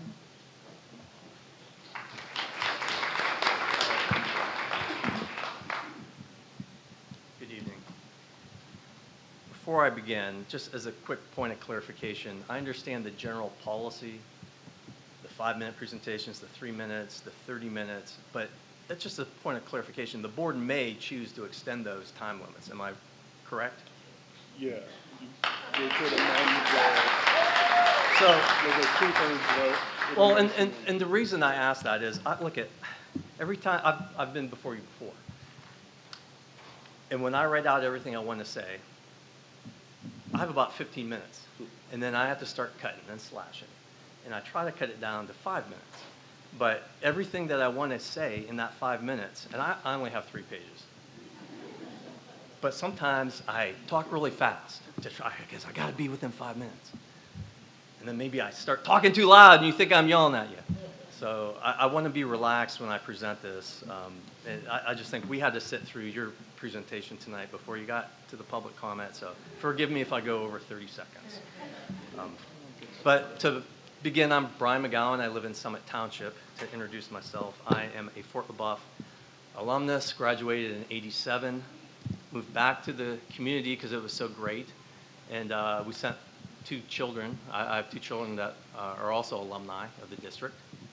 My wife has taught in the district for 30 years, elementary ed, most of that at Robinson. So she has a unique perspective on this. And she'd be glad to talk to anyone if anyone cared to ask her what her opinion is. So I previously addressed the board in opposition to the merger. And after the election, I never thought I would be standing here again. After that election, the merger should no longer be an option. At the October work session, I believe it was Mr. Taylor acknowledged that the voters would make their voices known. And that was an important recognition, thank you, that the stakeholders do have a meaningful say in this issue. The stakeholders turned out in large numbers with a 50% voter turnout. In fact, Bob Mursky remarked at the polls he had never seen a turnout that strong for a school board race. Notably, 73% of the votes cast in that election were cast for candidates who were opposed to the merger. That is a clear... Thanks, I hope you're not cutting into my time. That is a clear, decisive message, especially considering the district has spent over 2 years promoting this merger based on an anticipated cost savings of $1 million a year. Despite that messaging, the voters still rejected that. The stakeholders are frustrated. They feel their voices haven't been heard. I prepared this before I heard your comment, Mr. Emmerich, so like Katie, thank you. But they felt their voices have not been heard, and they have been denied meaningful participation in this process. Over the past 2 years, the district has consistently pointed to an alleged cost savings as the primary justification. In their September 9th, 2024 letter, the district stated the 2 main reasons for considering this merger, and they both involve saving money. At least 3 articles in your feasibility study conclude that mergers do not save money. A Pennsylvania School Board Association study found no instance where a merger resulted in a cost savings. If students and our communities are not the primary focus, then we must seriously question the direction being taken. Your feasibility study does not have enough information to make an informed vote. As acknowledged tonight, I believe Mr. Emmerich said there are things that they would, moving forward, if you're going to continue to evaluate that, you want to do certain studies, right? Traffic study for one. But I urge the board to carefully review your own research. Like I said, key pieces are missing, like a traffic study. At Robinson, at least 100 students are dropped off and picked up daily. So can the borough handle this additional traffic? What if all of those families can't make it to Waterford to drop their children off or pick them up? Will additional buses be required? You have to buy more buses and all those associated costs that go along with that. The district's own research, there are at least 3 articles that highlighted the negative effects of long bus rides, including increased anxiety, higher absenteeism, and negative impacts on academic performance. The district estimates 30% of the current students would see increased travel times by as much as 25 minutes. While a September 3rd, 2025 letter from the district promised no student would be on the bus longer than 40 minutes, quote, even if we have to buy more buses and add more routes, that letter failed to specify how many buses and at what cost. In fact, a district internal email from October of 2025 warned more buses could actually mean less state reimbursement. That email stated fewer students per bus could mean less funding. So what are the total costs? These anticipated additional cost is one of the things your research said is one of the reasons why you don't save money in a merger, because you run into these costs that weren't planned for and they weren't budgeted, and now you think you're going to save on this end, but you're spending more on that end. Sorry, I went off script. Your study does not account for population trends. While it's true population is declining countywide, not in Summit Township. The population of Summit Township has grown significantly over the past 25 years.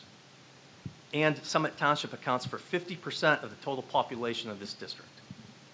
It's growing through migration, not necessarily birth rate. People are moving into our district, not just Summit, because it's a good school district. There's good schools. They're moving into our district, so migration.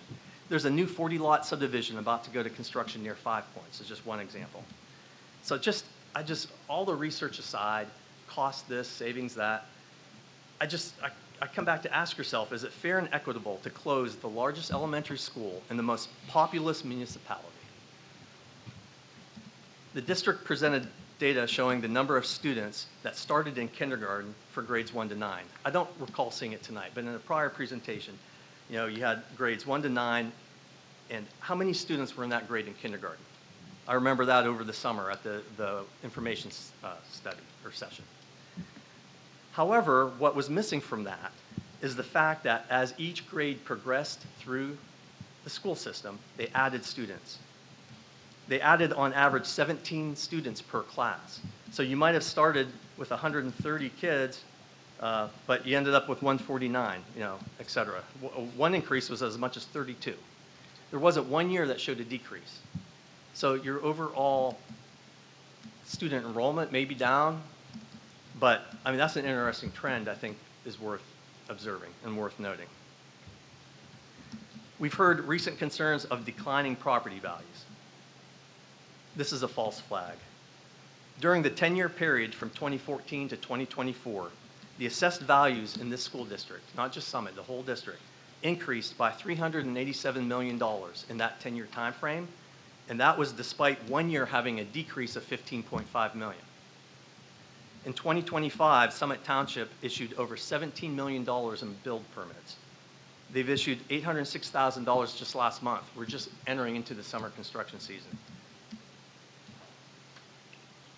I found a lack of an action plan in your feasibility study to address the negative impacts that your research said is likely to happen, including increased behavioral issues, higher absenteeism, decreased academic performance, the loss of close-knit supportive environments, and reduced student participation for the extracurricular activities due to increased distance.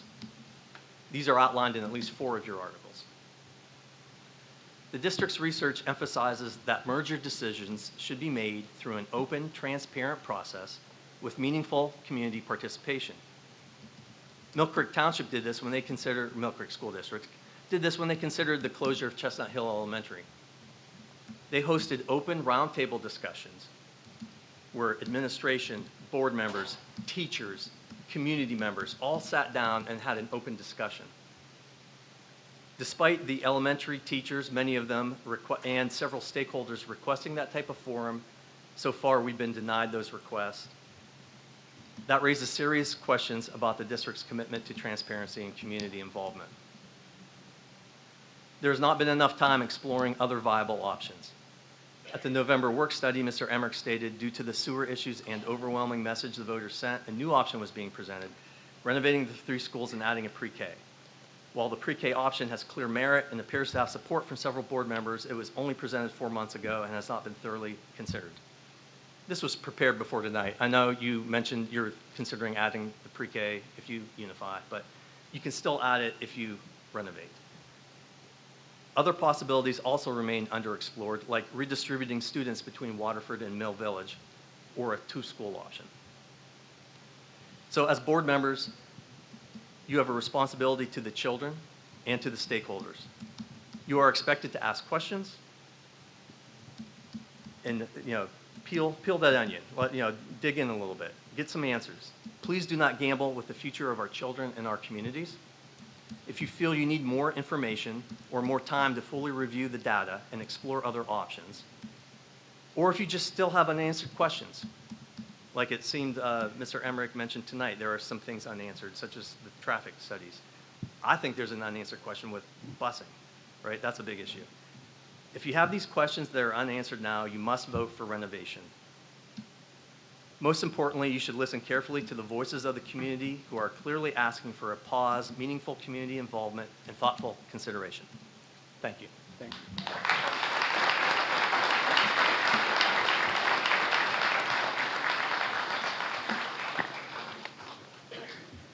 Next is Josh Barron.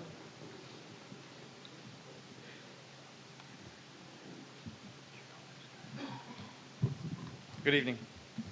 My name is Josh Behrens. I live in Summit Township. Thank you for the opportunity to speak tonight. I'm going to start by echoing some of what Brian mentioned, how our community just spoke out. In the most recent school board election, 3 new members were chosen, quite overwhelmingly, on a platform of opposing consolidation. It wasn't subtle, it wasn't unclear, it was a mandate. I want to take a moment to thank all of the board members, especially those of you who are willing to be truly representatives of the will of the people who elected you. That's what this role is. It's not just leadership, it's representation. Listening, weighing, and ultimately acting in alignment with the community that you serve. Now, I recognize that some of you have already made your minds up. Some may support consolidation, some may oppose it, some may be undecided. To those who are undecided, I ask that you really hear what's being said, not just tonight, but over the past months and probably years. Hear the parents, hear our teachers, and hear the community members who continue to show up. Because here's what I keep coming back to. We're being told that consolidation will benefit our children, but where's the clear, undeniable evidence that what we have today, what is already working, must be replaced? Our schools are not failing, our students are learning, our district is respected, and families like mine move here because of what we already have. So I ask, why are we trying to fix something that's not broken?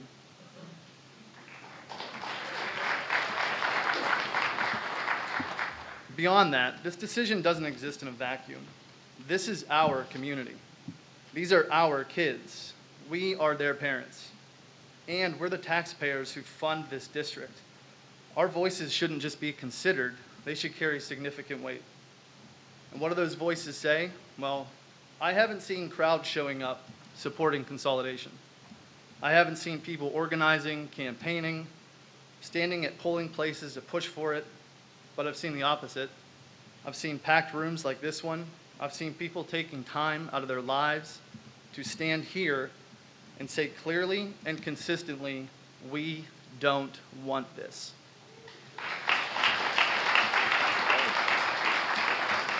And that matters. Even if you believe consolidation may work on paper, you cannot ignore what it would mean to the people who live here. Because the school district is more than buildings and budgets. It's about identity, it's connection, and it's trust. And right now, that trust is at stake. As I mentioned earlier, my family, like many others, by the way, I have my wife and 2 young daughters, one of which just started this year at Robinson, who loves it there. We chose to move here because of this district as it is, because of the values it represents, and because of the schools that are already serving our community and doing it well. So tonight, I'm asking you to respect that and represent that. And remember who this decision ultimately belongs to. Thank you.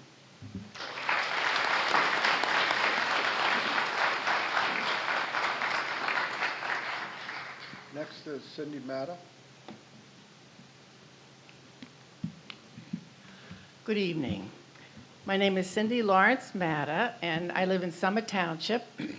And I'm very invested in Fort LeBoeuf School District. I've been all around the desk, you might say. My father, Reginald Lawrence, was hired here as the first physics chemistry teacher when this building was built in the early 50s. My siblings and I all graduated from Fort LeBoeuf High School. When I had the opportunity, I came back and taught here at Fort LeBoeuf High School. My husband and I moved away for a while, and when we came back, we wanted specifically to have our children come to Fort LeBoeuf. We rented for 3 years until we could find a property in Fort LeBoeuf School District. We live in Summit Township. I don't know if I mentioned that or not. We've been very happy here. All that to say, I've also served on a school board, so I can appreciate the enormity of the weight of the decision that you are all faced with, and I appreciate the time and the effort that you have put into serving our community in this regard. But I would ask that you would seriously do a deep dive into all the information that has been presented to you, not only from the administration, but also from the right to know requests that the community group has put together. And when you make your decision, I would stand in favor of renovation. Thank you. Thank you.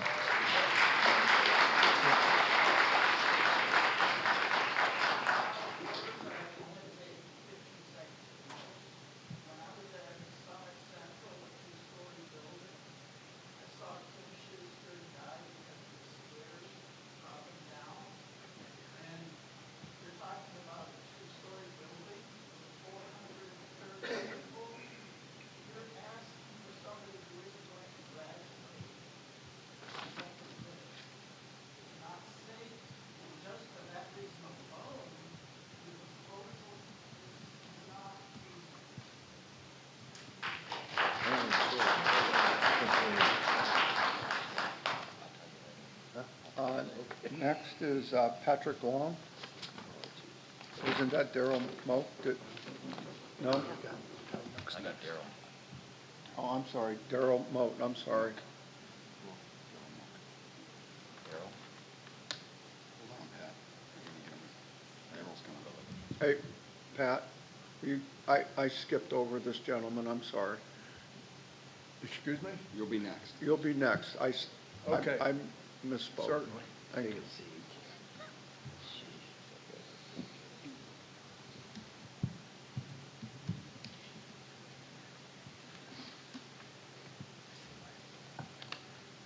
Hello, my name is Daryl Mook. I live in Waterford Township. We've lived here in 2 months. It'll be 47 years my wife and I have lived in the same area. And appreciate the opportunity to speak tonight. And what I want to talk about has already been said by almost everybody who's been up here, is I think there's over 500 school districts in Pennsylvania. And I'm sure with that large of a number, there's a pretty good amount of school districts that have tried, who have done this in the past.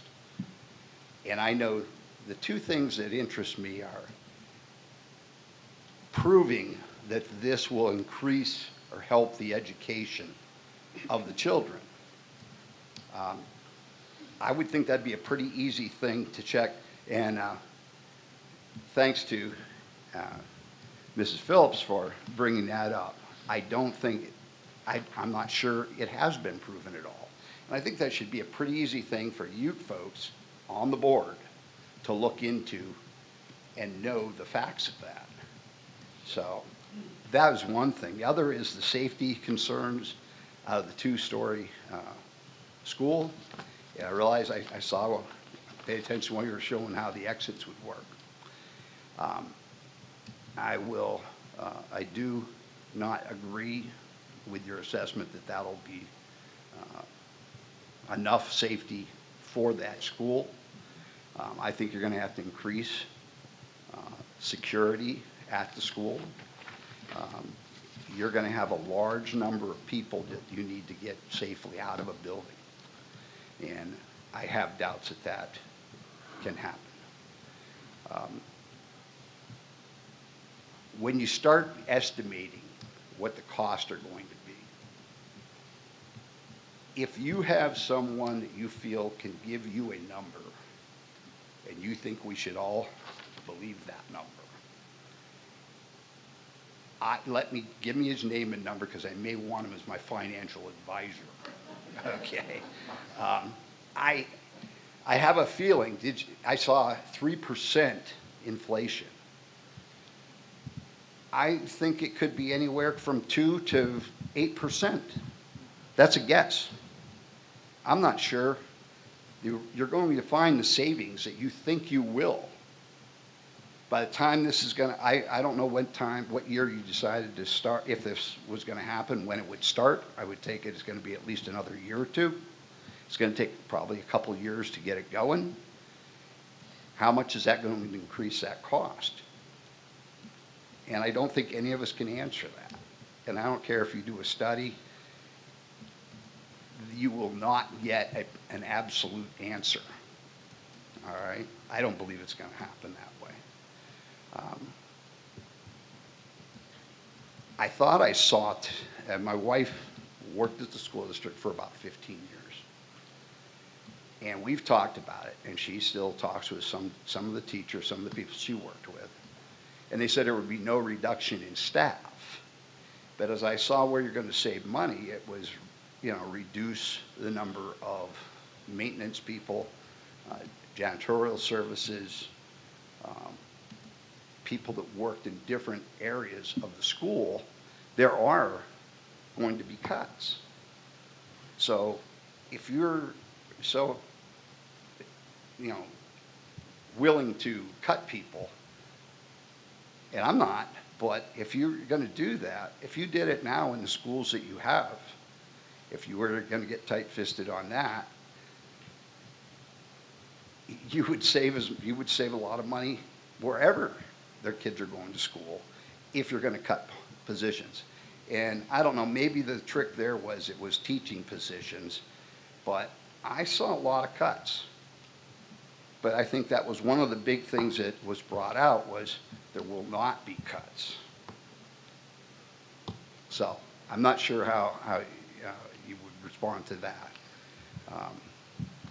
Overall, I think when you have something that's broke, you need to fix it.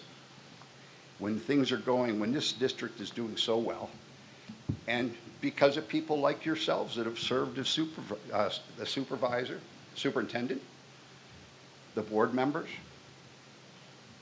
and hopefully it was partly the parents, and it was the kids that go to school here. I don't see a reason to try to reinvent the wheel at this point. And I think there's a lot that needs to be looked at. A lot of things have to be, a lot of numbers need to be checked. And I'm not too excited about drinking the Kool-Aid that's being served. So, but I appreciate it. Thank you very much.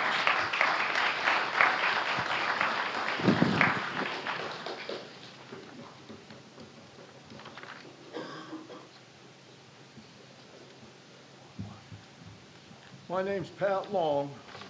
I live on Dublin Road.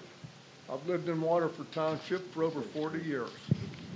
And my children got an excellent education at Fort LeBoeuf. And we want to keep that going. But what I'm here is not about the school consolidation or not.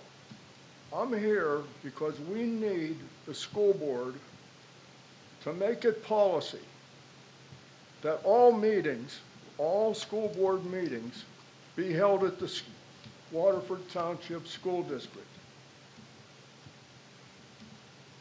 At that property or the tech school where we have an interest. And I'm going to give you the examples why I'm asking for this. In 2012, the Greater Erie Industrial Development Corporation was trying to get the school board to give them their school taxes from the Lord Building. They had a regularly scheduled meeting, was to be at 6 o'clock at the Fort LeBoeuf Middle School. I was planning on attending that meeting. And I happened to pick the paper up. And the day before the meeting, I read this, legal notice. The Fort LeBoeuf School District work-study meeting scheduled Thursday, August 9th, 2012 at 6 o'clock will be held at the Cross Farm, Route 6, Mill Village. Kim Heller, Board Secretary. So I jumped in the car and went down. I was the only member of the public that saw that notice. They changed it intentionally so the public would not be there and they could talk to John Elliott from the Erie Development Corporation about giving their school taxes away. Nobody knew about it. In the meantime, there was about 50 people at the middle school, people told me later, because it was a hot topic. A secret, non-public school board meeting. The next month, there was to be a regularly scheduled meeting at 6 o'clock at the Fort LeBoeuf Middle School. And that was to be a finance committee meeting. And after that, at 7 o'clock, they were to have the school board meeting and vote up or down on the TIF to give away their taxes to the Erie Development Corporation. So I'm sitting there and I read this legal notice. The Fort LeBoeuf School Board Staff and Finance Committee meeting scheduled for Thursday, September 20th, 2012 will begin at 5 o'clock p.m.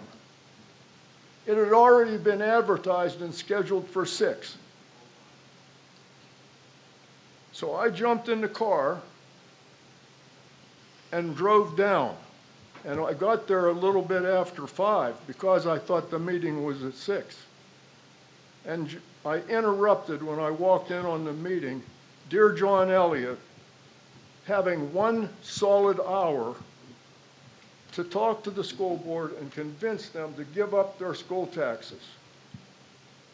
Another non-public secret meeting between the Fort LeBoeuf School Board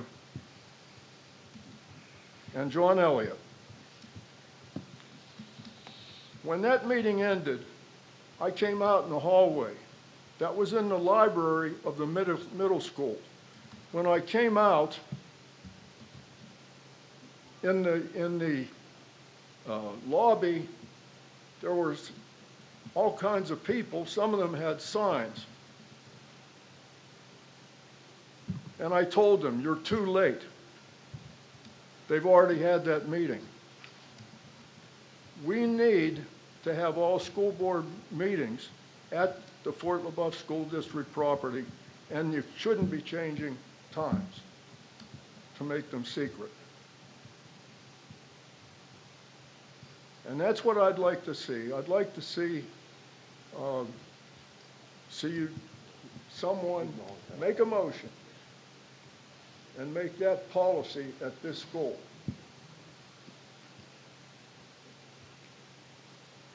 As far as the consolidation, a lot of numbers here, and I know you guys probably put a lot of time in, but I'm just wondering, have you manipulated the numbers to make this consolidation look good?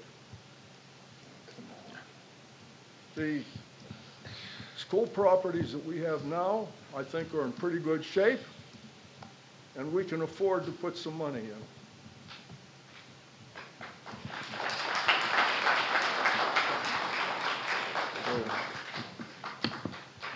So I hope you guys will make that policy and not be sneaking around down at someone's property having a school board meeting for your own personal benefit, for someone's personal benefit. Thank you. Thank you.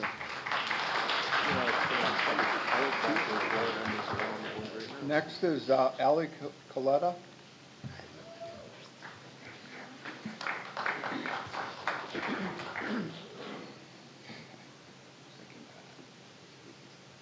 What year was that? Good evening. So as I wrote this in the last couple of months, obviously it was before the recommendation, but I'd still like to share my thoughts. My name is Ali Coletta. I am a Borough of Waterford resident, and I'm a fifth grade teacher at Waterford Elementary School. I have proudly served the Fort LeBoeuf School District for over a quarter of a century. And during that time, I've had the privilege of teaching many of your children and some of your grandchildren. I'm here tonight to speak about my area of expertise, which is fifth graders. Fifth graders are at a pivotal point in their lives. They're in a unique space where confidence is fragile, relationships matter deeply, and consistency is crucial. At this age, they need to feel known, supported, and safe. They benefit from stability, from familiar routines, and from environments where they're not just another face in a larger system, but an individual who matters. Any change you consider must be looked at through that lens. I can tell you from decades of experience that the success of a fifth grader is not determined solely by a curriculum or structure, but by relationships, consistency, and a strong sense of belonging. I strongly oppose the decision to move fifth grade to the middle school. I understand your goals. I understand improving the middle school culture, but asking 10 and 11-year-olds to help fix that culture is not only unrealistic, but it's inappropriate.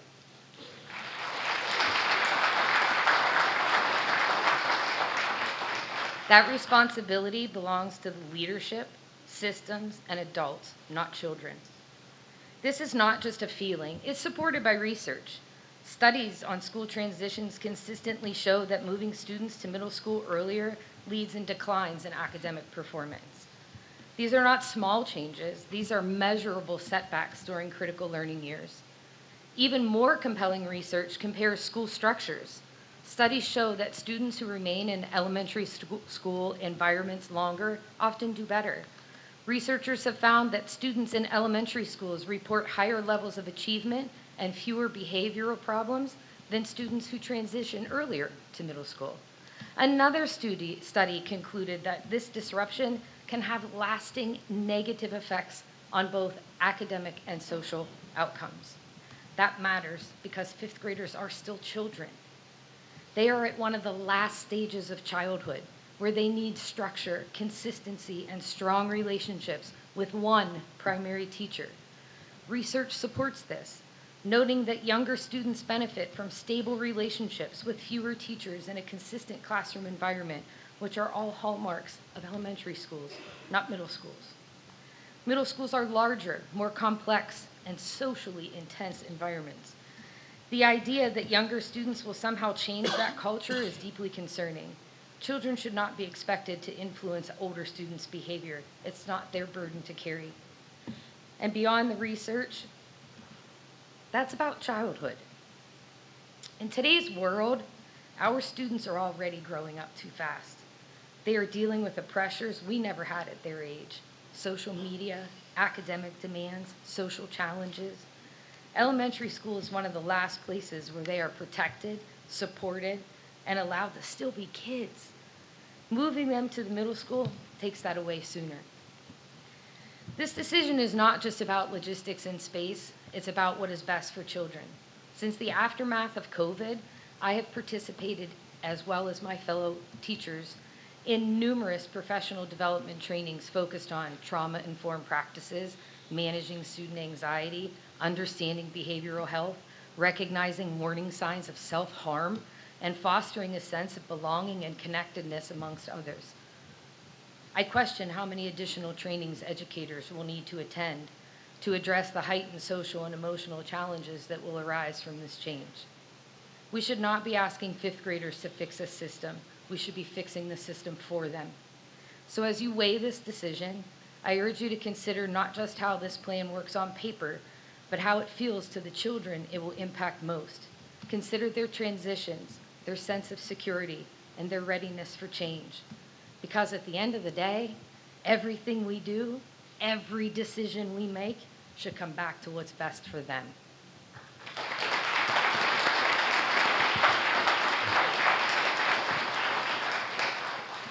I urge you to make the right decision for our kids, for their learning, and for their well-being, and for the little bit of childhood they still have left. Thank you.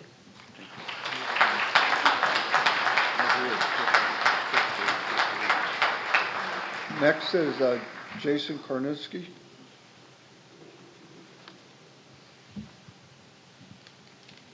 Good evening. My name is Jason Karnowski. I live in Summit Township. I'm a proud graduate of Fort LeBoeuf High School and in class of 1987. We raised our son, brought him through this school district. I have a grandson now coming up. I believe in this district. I believe in the people that are here, of everything we've all stood up for. There's a lot of topics I could go over, but I'm going to speak on one that personally I can attest to, and there's people here that will know this happened.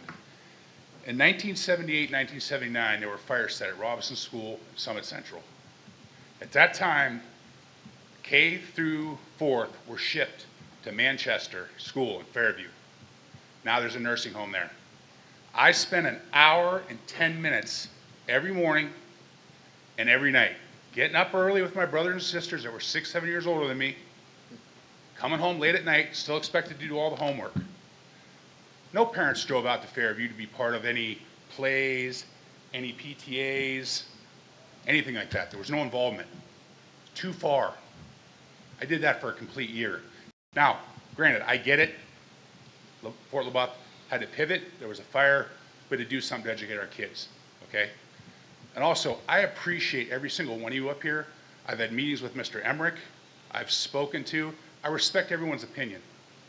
However, when the last polling was done, 3 candidates got over 9,300 votes on the premise that they were no on the consolidation of schools. In my mind, that is a democracy that's telling you we do not want this consolidation. This should be off the table. We shouldn't even be thinking about it. If you truly are listening to the people of your community and your district, your taxpayer base, you need to drop and vote to renovate the schools. It's about the kids. It's not about us. It's about the kids. And one last note in closing, anyone that's in this auditorium right now that's against college consolidation, please stand up.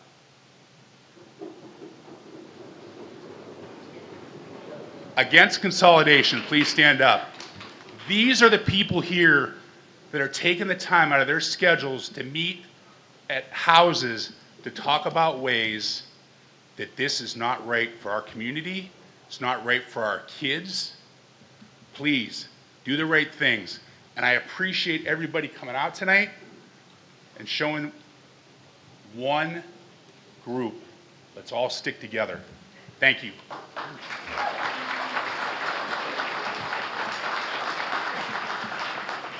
Next is Kim Ediger.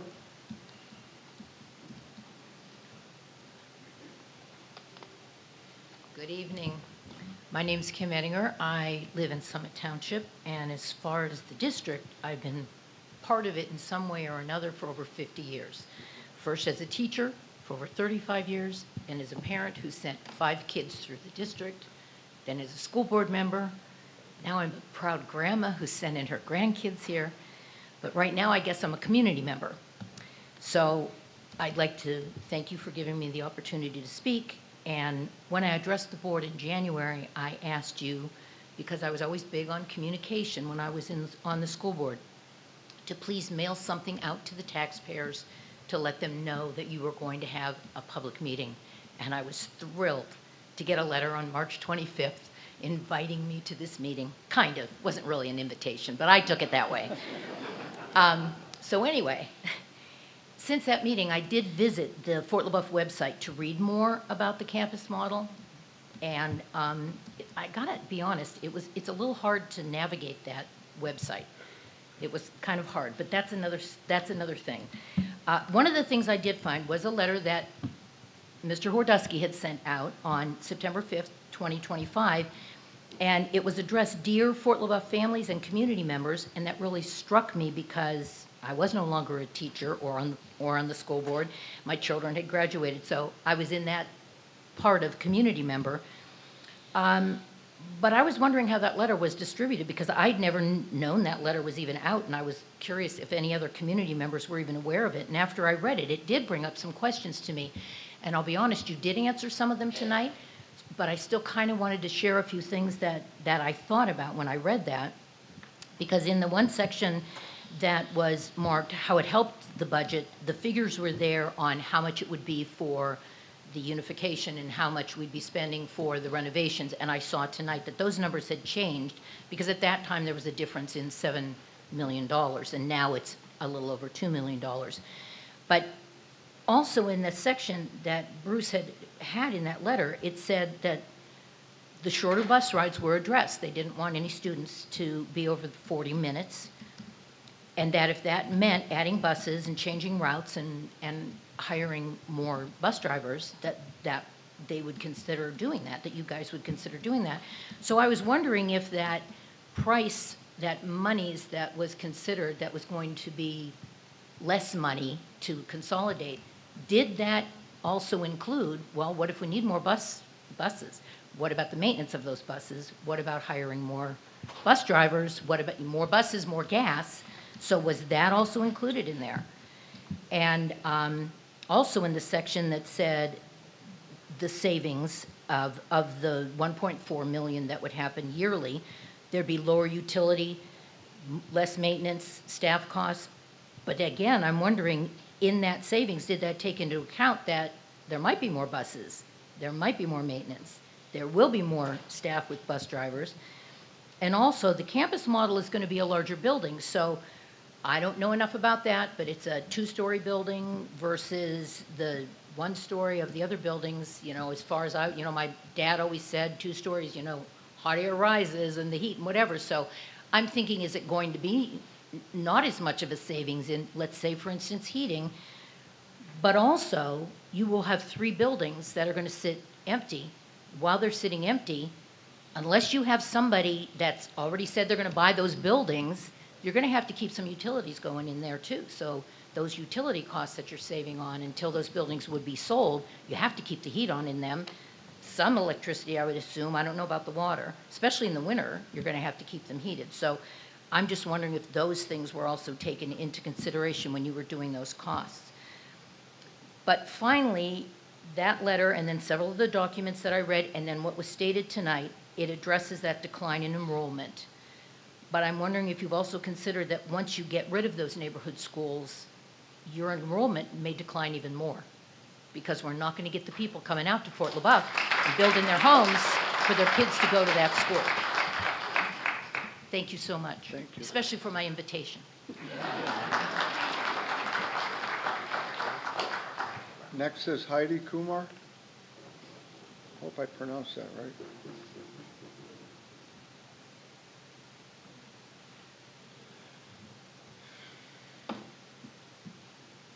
Hello, my name is Heidi Miller Kumar. I live on West First Street in Waterford.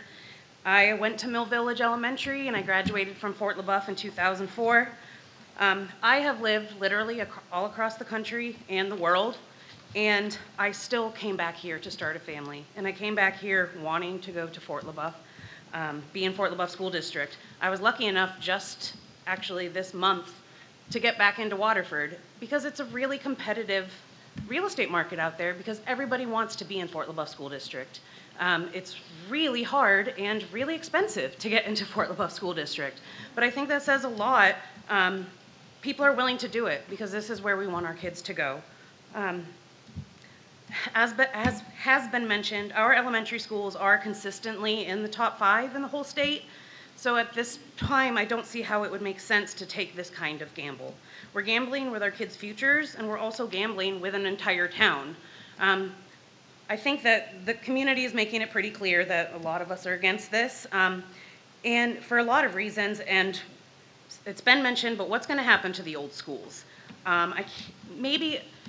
Probably Robinson would get bought eventually, but who's going to want to buy Mill Village? And I can just see Mill Village going the way of Wattsburg. I don't know the last time that you've been to Wattsburg, but it's basically a ghost town since the elementary school is no longer there. And if somebody does buy Waterford Elementary, that's just going to add more people into the town. So all of the things we've already been talking about, the traffic, the infrastructure, are we even considering what's going to replace the elementary school in Waterford? That's more people.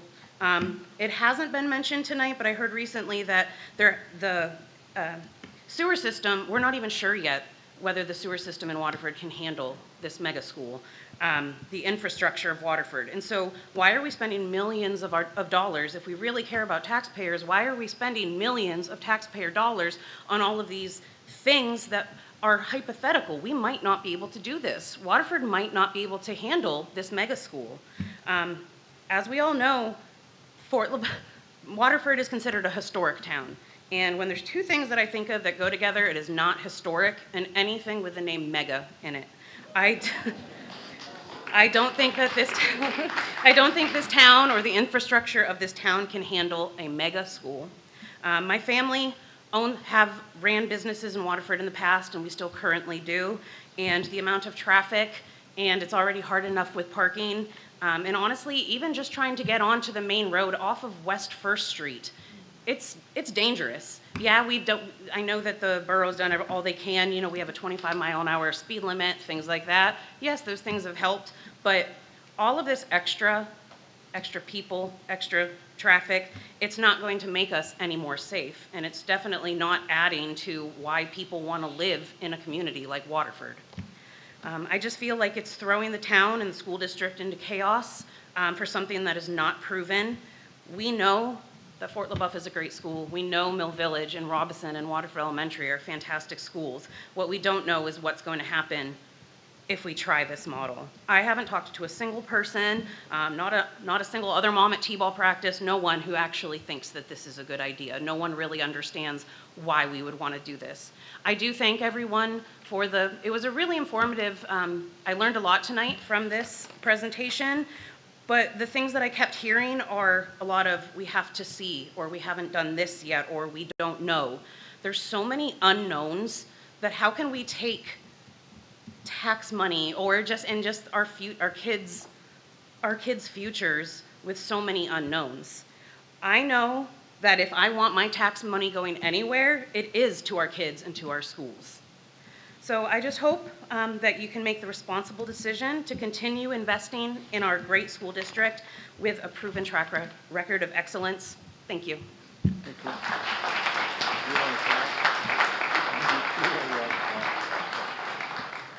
Next is Jake Banta.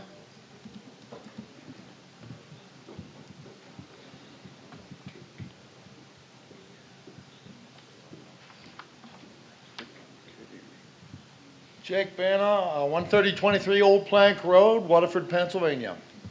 State Representative. I'm here on behalf of the people that called my office.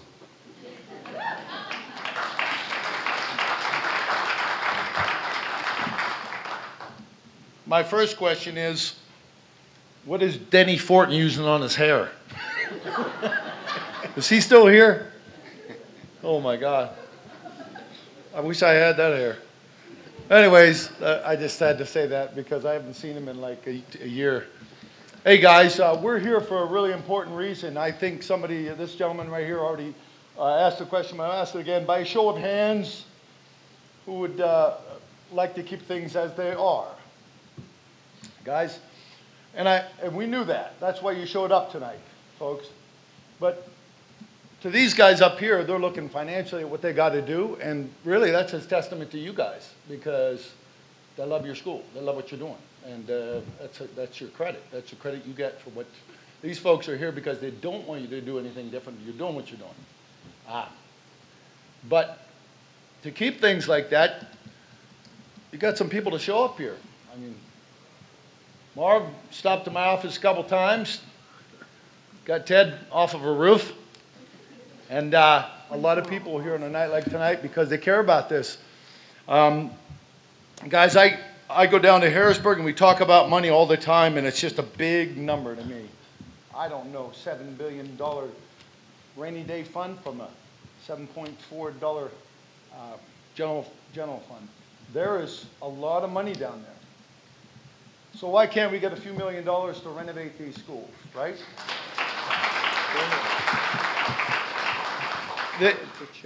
when I go out to a lot of the schools, I go to Gerard's Pool's dilapidated. It's something that's, just no good. And they got to close up. So I think about that school. I think about when I'm down in Harrisburg, all this money for studies and these other things they waste money on. Let's get a few $1 million and fix that pool. Why? Because I know the return on the investment there. Kids are going to learn to swim, and fire departments are going to use it for training. It's a great thing. So that's kind of a real simple idea of way the budget, for me, the way I look at the budget. So when we're looking at the model, what these guys are trying to do here, you have to ask them sincerely, are you talking about 10 years down the road from now, what is your taxes going to be, and how are we going to afford to give this great education that you all agree they're giving? So that's really the important question. So it's not about coming here and pointing fingers and saying, we need to do this or we need to do that. The bottom line is that our kids, which you care so dearly about, are the #1 subject matter this evening. You care about them, and you've been paying the inflation. It's gone up, up, up. It's incredible how far we've come from, I would say, $30 billion, I think it was when Governor Wolf was in a dozen years ago. The budget this year is projected at $52.7 billion right now. I've been a no for the last 2 years, and I'll probably be a no again. I'm not proud of that. I'm just a no because I think we should do better with your money. I think we should be better stewards of your money. Last summer when the budget deficit was going on, when the budget impasse was going, they had us go down there, and I took my suit and I got in the hotel, and I got up the next day, went down there for one vote, SEPTA, which is a transportation system in Philly. They needed money, they're out of money. I voted no, and I drove home. The point of the matter is, guys, millions and millions of dollars down there of your tax dollars are going to things. So when I look at something like this, it's let's renovate, let's grow, let's get a pool here. Let's grow the schools instead of going the other way.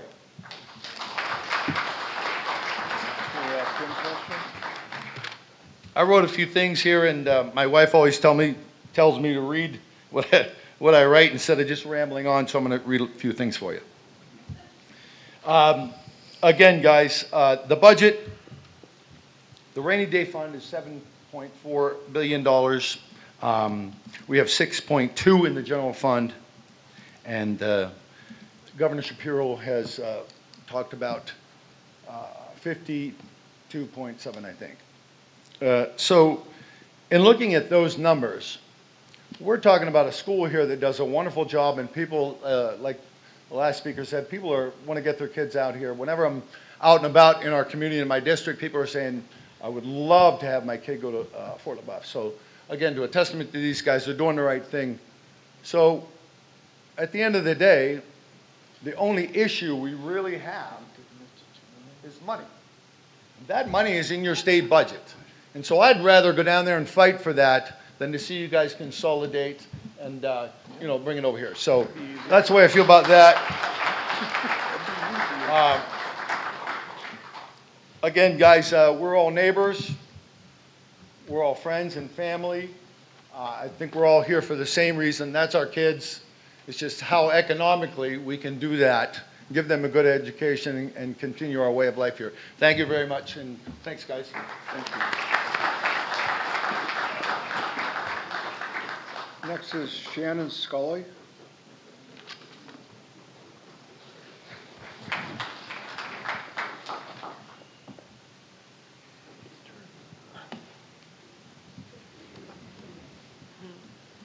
I would normally hold the mic because I don't like to stand still when I talk, but I'm going to try and stand still.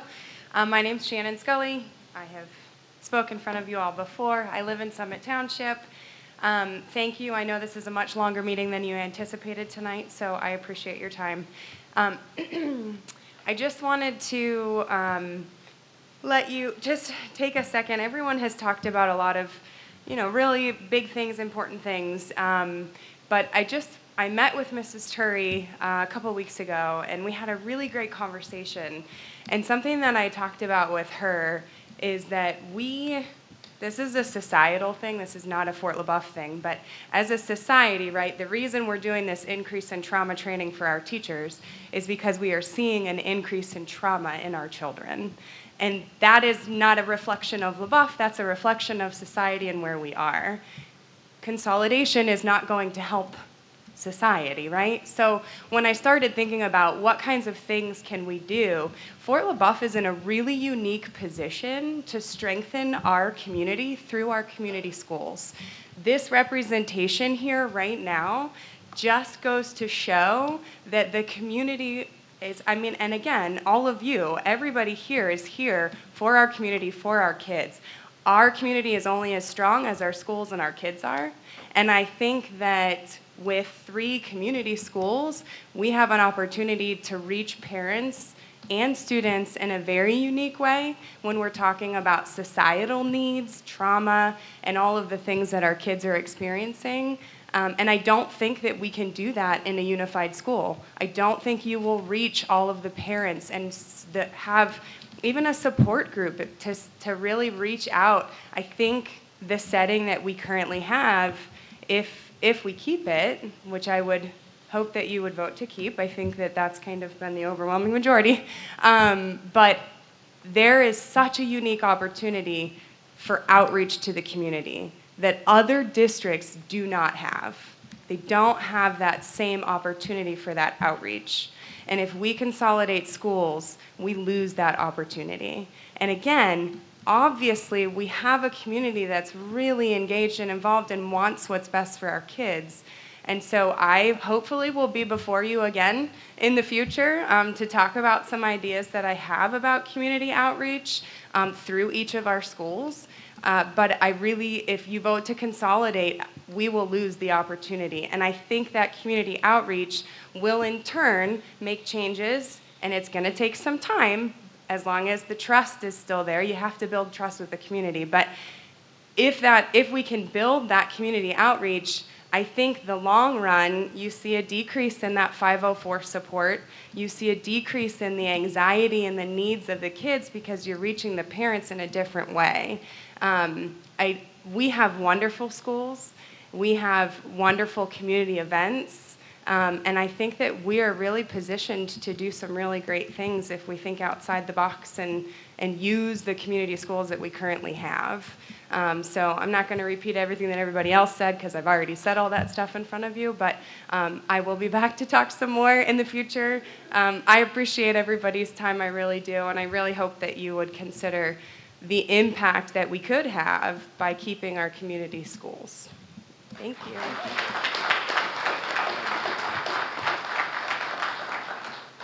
Next is Zach Troyer.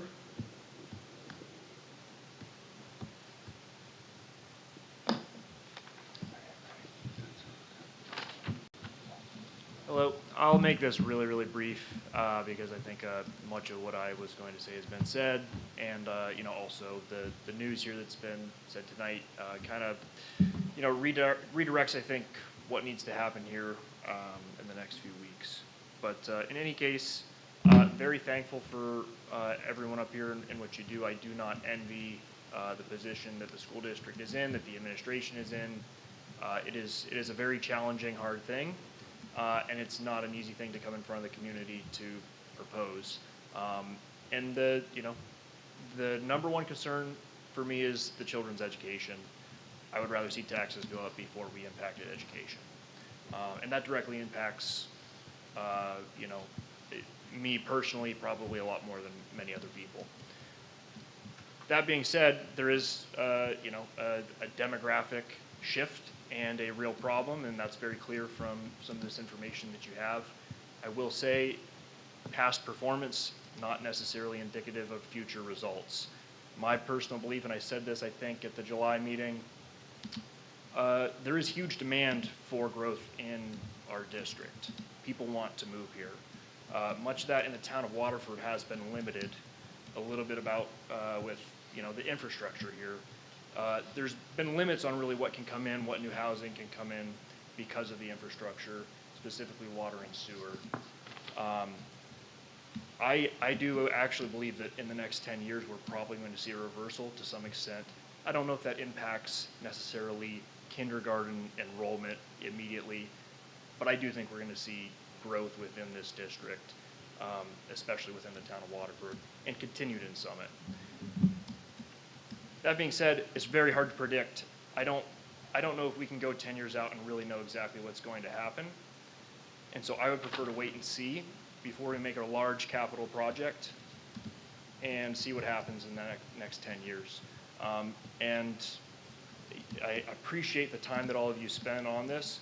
I'm at a point in my life where I wouldn't be able to volunteer my time like you all do because I have 2 young kids and a very demanding work life at the moment. But I appreciate what you're doing. That being said, I hope to someday in the future follow in all of your footsteps and maybe volunteer my time in some way that I could help. But I don't believe there is the urgency that we need to do something right now. I do believe we have some time. And as everyone else has said before me here, the schools are obviously in very good shape academically, and we'd like to keep it that way, you know, including for my children that are about to enter these schools. I do also think when you're looking at renovations, we're very lucky. We have some people on the board right now that are very knowledgeable within real estate, construction, and capital projects. I really would like to dig into more to these renovations also and see what is absolutely necessary for health and safety of the students and long-term you know, fiscal responsibility to not just kick the can down the road, but what is absolutely necessary and what's cosmetic. Because at the end of the day, and this is an anecdote which isn't very helpful when we're talking about these sorts of things, but my first elementary school was an absolute dump of a building. And I received the absolute best education that you could ever hope for because I had an extremely good administrator and extremely good teachers. And it was actually a private Christian Montessori school in Erie. But I think it goes to show really what's important is the people and the administration, the teachers, and the community. If the building's safe and functional, I think that can be the least important part. I think another thing that really needs to be looked at also when we're talking about renovations is, and Mr. Banta is alluding to it, get some people to fight for us and get some grant money and find some other funding sources. I know as a private business, there is any number of grants, public financing, and public money out there for private business. I would have to imagine there are quite a few more options for public schools, including things like energy efficiency if we're talking about reducing the utility cost in the existing buildings. I know of several programs right off the bat that do offer grant money with very low matches that can offer money to do some of those upgrades. I don't know if those have been factored in or not, but it's something that could certainly be looked into. I can get them as a private business. I have no doubt you have a better shot at getting them as a public entity. I think that's really all I have. I do very much appreciate your comments, Mr. Emmerich, about hearing the voice of the community and understanding that it's not just the most outspoken people in the community, but it is the overwhelming sentiment if you go out and talk with people in the community. So we do appreciate that you respect that opinion and look really forward to what's coming next. And we want to be involved. You know, there's many of us who are happy to you know, continue to channel the voice of the community and try to work through this and find the correct solution for the taxpayers and the students. So appreciate your time. Thank you.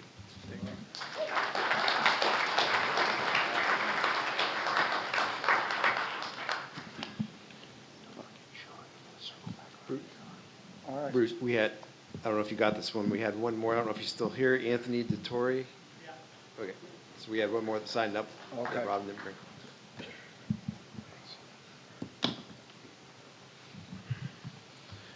Hello, appreciate everybody's time. My name is Anthony Detour. I grew up in Summit Township. I went to Robinson Elementary. I still live in Summit Township, and my daughter's fortunate enough to go to Robinson Elementary. We moved to Summit specifically to go to Robinson Elementary. Couple quick facts, according to U.S. News and World Report, Robinson Elementary is currently in the top 10 percentile of elementary schools in Pennsylvania. Robinson Elementary is also listed as the #1 school in Fort LeBoeuf School District. According to the 2024 U.S. Census, Waterford has a population of 1,446 people. Summit has a population of 7,282.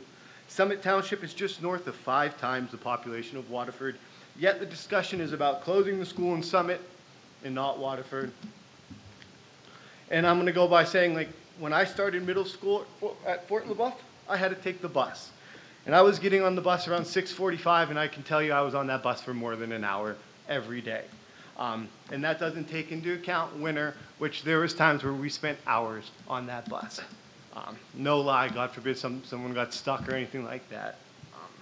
And now, if that wasn't difficult enough for a 6th grader, we want to do that to kindergartners all the way up to 5th graders. And if that's not crazy enough, it's all because we want to close down one of the top performing schools. I know some of you on the school board thinks that this new school will be your legacy, but we're not talking about a failing school. We're not talking about an underperforming school. We're talking about a top school in the state. Destroying a top school does not feel like a hero's legacy to me. And then real quick, what I have with me today is my yearbook from 1993 from Robinson Elementary. Funny thing is, I look on the back today and I see my signature, but below mine, I see Bruce Herdusky Jr. So with that being said, Mr. Herdusky, your son was afforded the opportunity to attend Robinson Elementary as a Summit resident. I didn't think 30 plus years later that I'd be standing here pleading to you not to take that opportunity away from the rest of the Summit residents.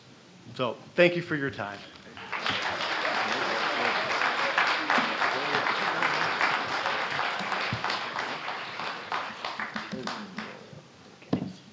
All right, that's the end of everybody with public comment. So we're going to move into Sean Wolfram. Thanks, Bruce.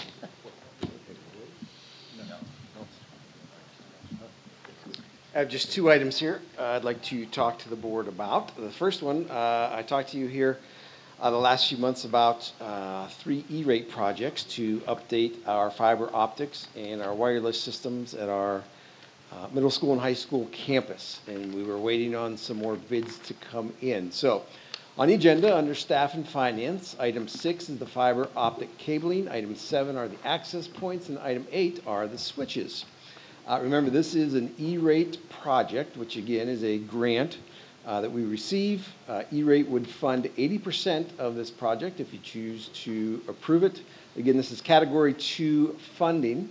And for the next 5 years, we have $394,411.99, which we can spend on our infrastructure. So those are the agenda items that we're seeking your approval for. So that's just one approval we need is yours. We've already submitted to E-rate because we need their approval as well. So just want to review the bids as they came in. For the fiber optic cabling, Neely Communications was the winning bidder at $192,084.36. For the access points, that was Velocity Net at $90,310.06. And for the switches, again, Velocity Net of $97,034.60. So that's a total of $379,429.02 for the overall cost of all 3 of those projects. Again, if you approve it and E-rate approves it, we would pay 20% of that, which is $75,885.81, leaving us approximately $15,000 left in that Category 2 funding to spend over the next 5 years. So those are those 3 items on the agenda for your consideration. Again, if you choose to approve them, you'll notice on there it says pending E-rate approval. I wish I could tell you when that may or might happen. We don't know. We're at their mercy. We're hopeful that it would happen before the summer so that we could absolutely get the middle school done while it's still tore apart. But we would, again, be waiting for them again. So again, just to summarize, if you choose to approve and E-rate approves, we would be spending $75,885.81 for new fiber optic and new wireless system in those two buildings. Any questions there? Yes, can we have a link to what you verbally just gave us? Sure. Please? Yeah. Thank you. Absolutely. Okay. Anything else? Okay. Next, we'd like to talk about pre-K counts. And so we've been talking about that lately and wanting to get into that business. And so we were approached by the Erie County YMCA. Jim McEldowney reached out to us and said, hey, our lease is up at the Summit United Methodist Church. Would you be willing to consider having us move that program to Robinson Elementary? And so Rick and I met with him last week. Again, we've talked about pre-K counts, all the great benefits. Just to summarize some more things that we learned from Jim. They are Keystone Star approved. It's a 4-star program, top rating that they can receive. There are 17 seats that they have available for the community. Parents are responsible for transportation. There's one lead teacher and one assistant in there. Basically, they're wanting to run the pre-K counts, which is from 8 to 2:30, but also a what they call a wrap program, so before and after school care, which again would be approximately, we'd work this out, 6:30 in the morning until 6 at night to offer some before and after school care as well. As far as, we talked about, well, gosh, what would the district be responsible for? Really not a whole lot. They take care of all the student discipline, nursing services. They have their own protocols and things. We would not be involved there. We would not be distributing medications. Again, they have their own systems in place. The only thing they might ask us for is to support them with meals, which would be pretty simple for us to do since we already do it. They have all their furniture. They may ask, if we can have those kids get into the library or to the gym if there's any available time, which again, we would love to be able to do that, right? They would follow our school district calendar. They have other resources. They have a behavior coach on staff. Again, we would not be involved with their discipline issues if there are any. They handle all those special education evaluations through the IU if those come around. Could turn into a possible year-round. They currently do that here at the Waterford program. We would just need to give them access to the building year-round, which again, initially we don't think would be a problem. They do go through, again, that licensing process to get that rating. They have their own liability insurance, of course, staff clearances, all those sorts of things. Brian works with Jenna McLean, and they have a classroom over there. And we talked a little bit, looked at the preliminary contract. There's no issues there. So again, unless there's any objection or you'd like to postpone this, I would work to try and get a contract on next week's agenda for us to approve so that we could have that pre-K counts up at Robinson starting in the fall. So the answer is that we are allowed to subcontract our facilities, right? For this purpose, for sure. For that purpose. Yes. But it is a non-Fort LeBoeuf entity. It is, yes. It is the non-Fort LeBoeuf entity. They would take care of, again, it's a 5-year, I believe, 5-year grant cycle. They would take care of all of that headache of applying for that grant and maintaining all of that. So basically, we're just giving them a space. And we get to have our kids have some pre-K exposure, be in our buildings, and again, we'd form those relationships with the teacher and everybody involved to get those kids ready to come be part of Fort LeBoeuf. So we believe it's a win-win for sure. I've talked with Jenna, and she assures us that she would be able to make a space to be able to make that happen with her team. Any questions? Any objections, I guess? Can't guarantee we can get a contract, but I'll do my best to have something on the agenda for next week. Okay, that's all I have. Thank you. All right, next is Staff and Finance and Co-Curricular, Mrs. Walters. All right, thank you, Mr. Hordesky. I think it's on now. Item 1, review for approval the statement of expenditures and revenues, with our expenditures as of March 31st being $26,707,084.75. We're 63% expended compared to our 62% last year. As we keep saying how close we are with these, and I provide that each month.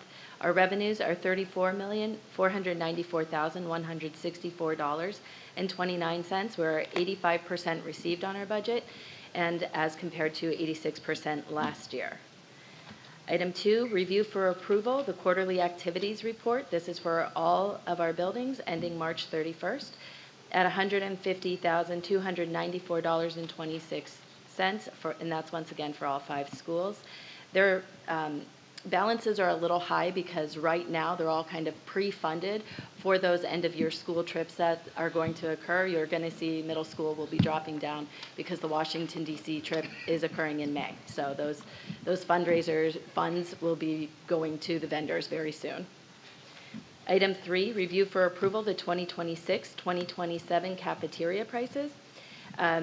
We anticipate being a CEP school again next year. That stands for Community Eligibility Provision, and that means that the students receive the free breakfast and lunch. So we're anticipating that occurring again next year.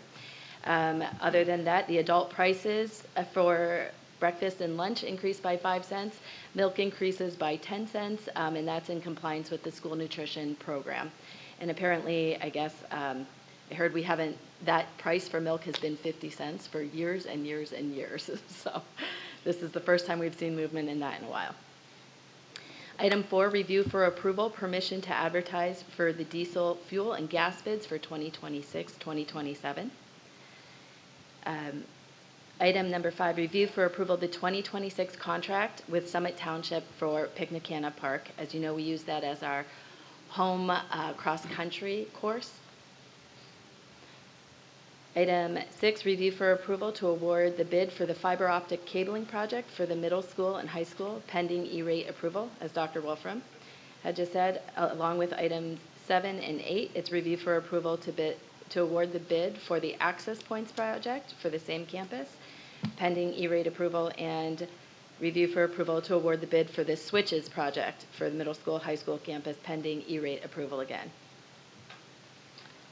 Do you want me to continue with the personnel items, Mr. Emmerich, or would you like to? I can absolutely do that. Okay.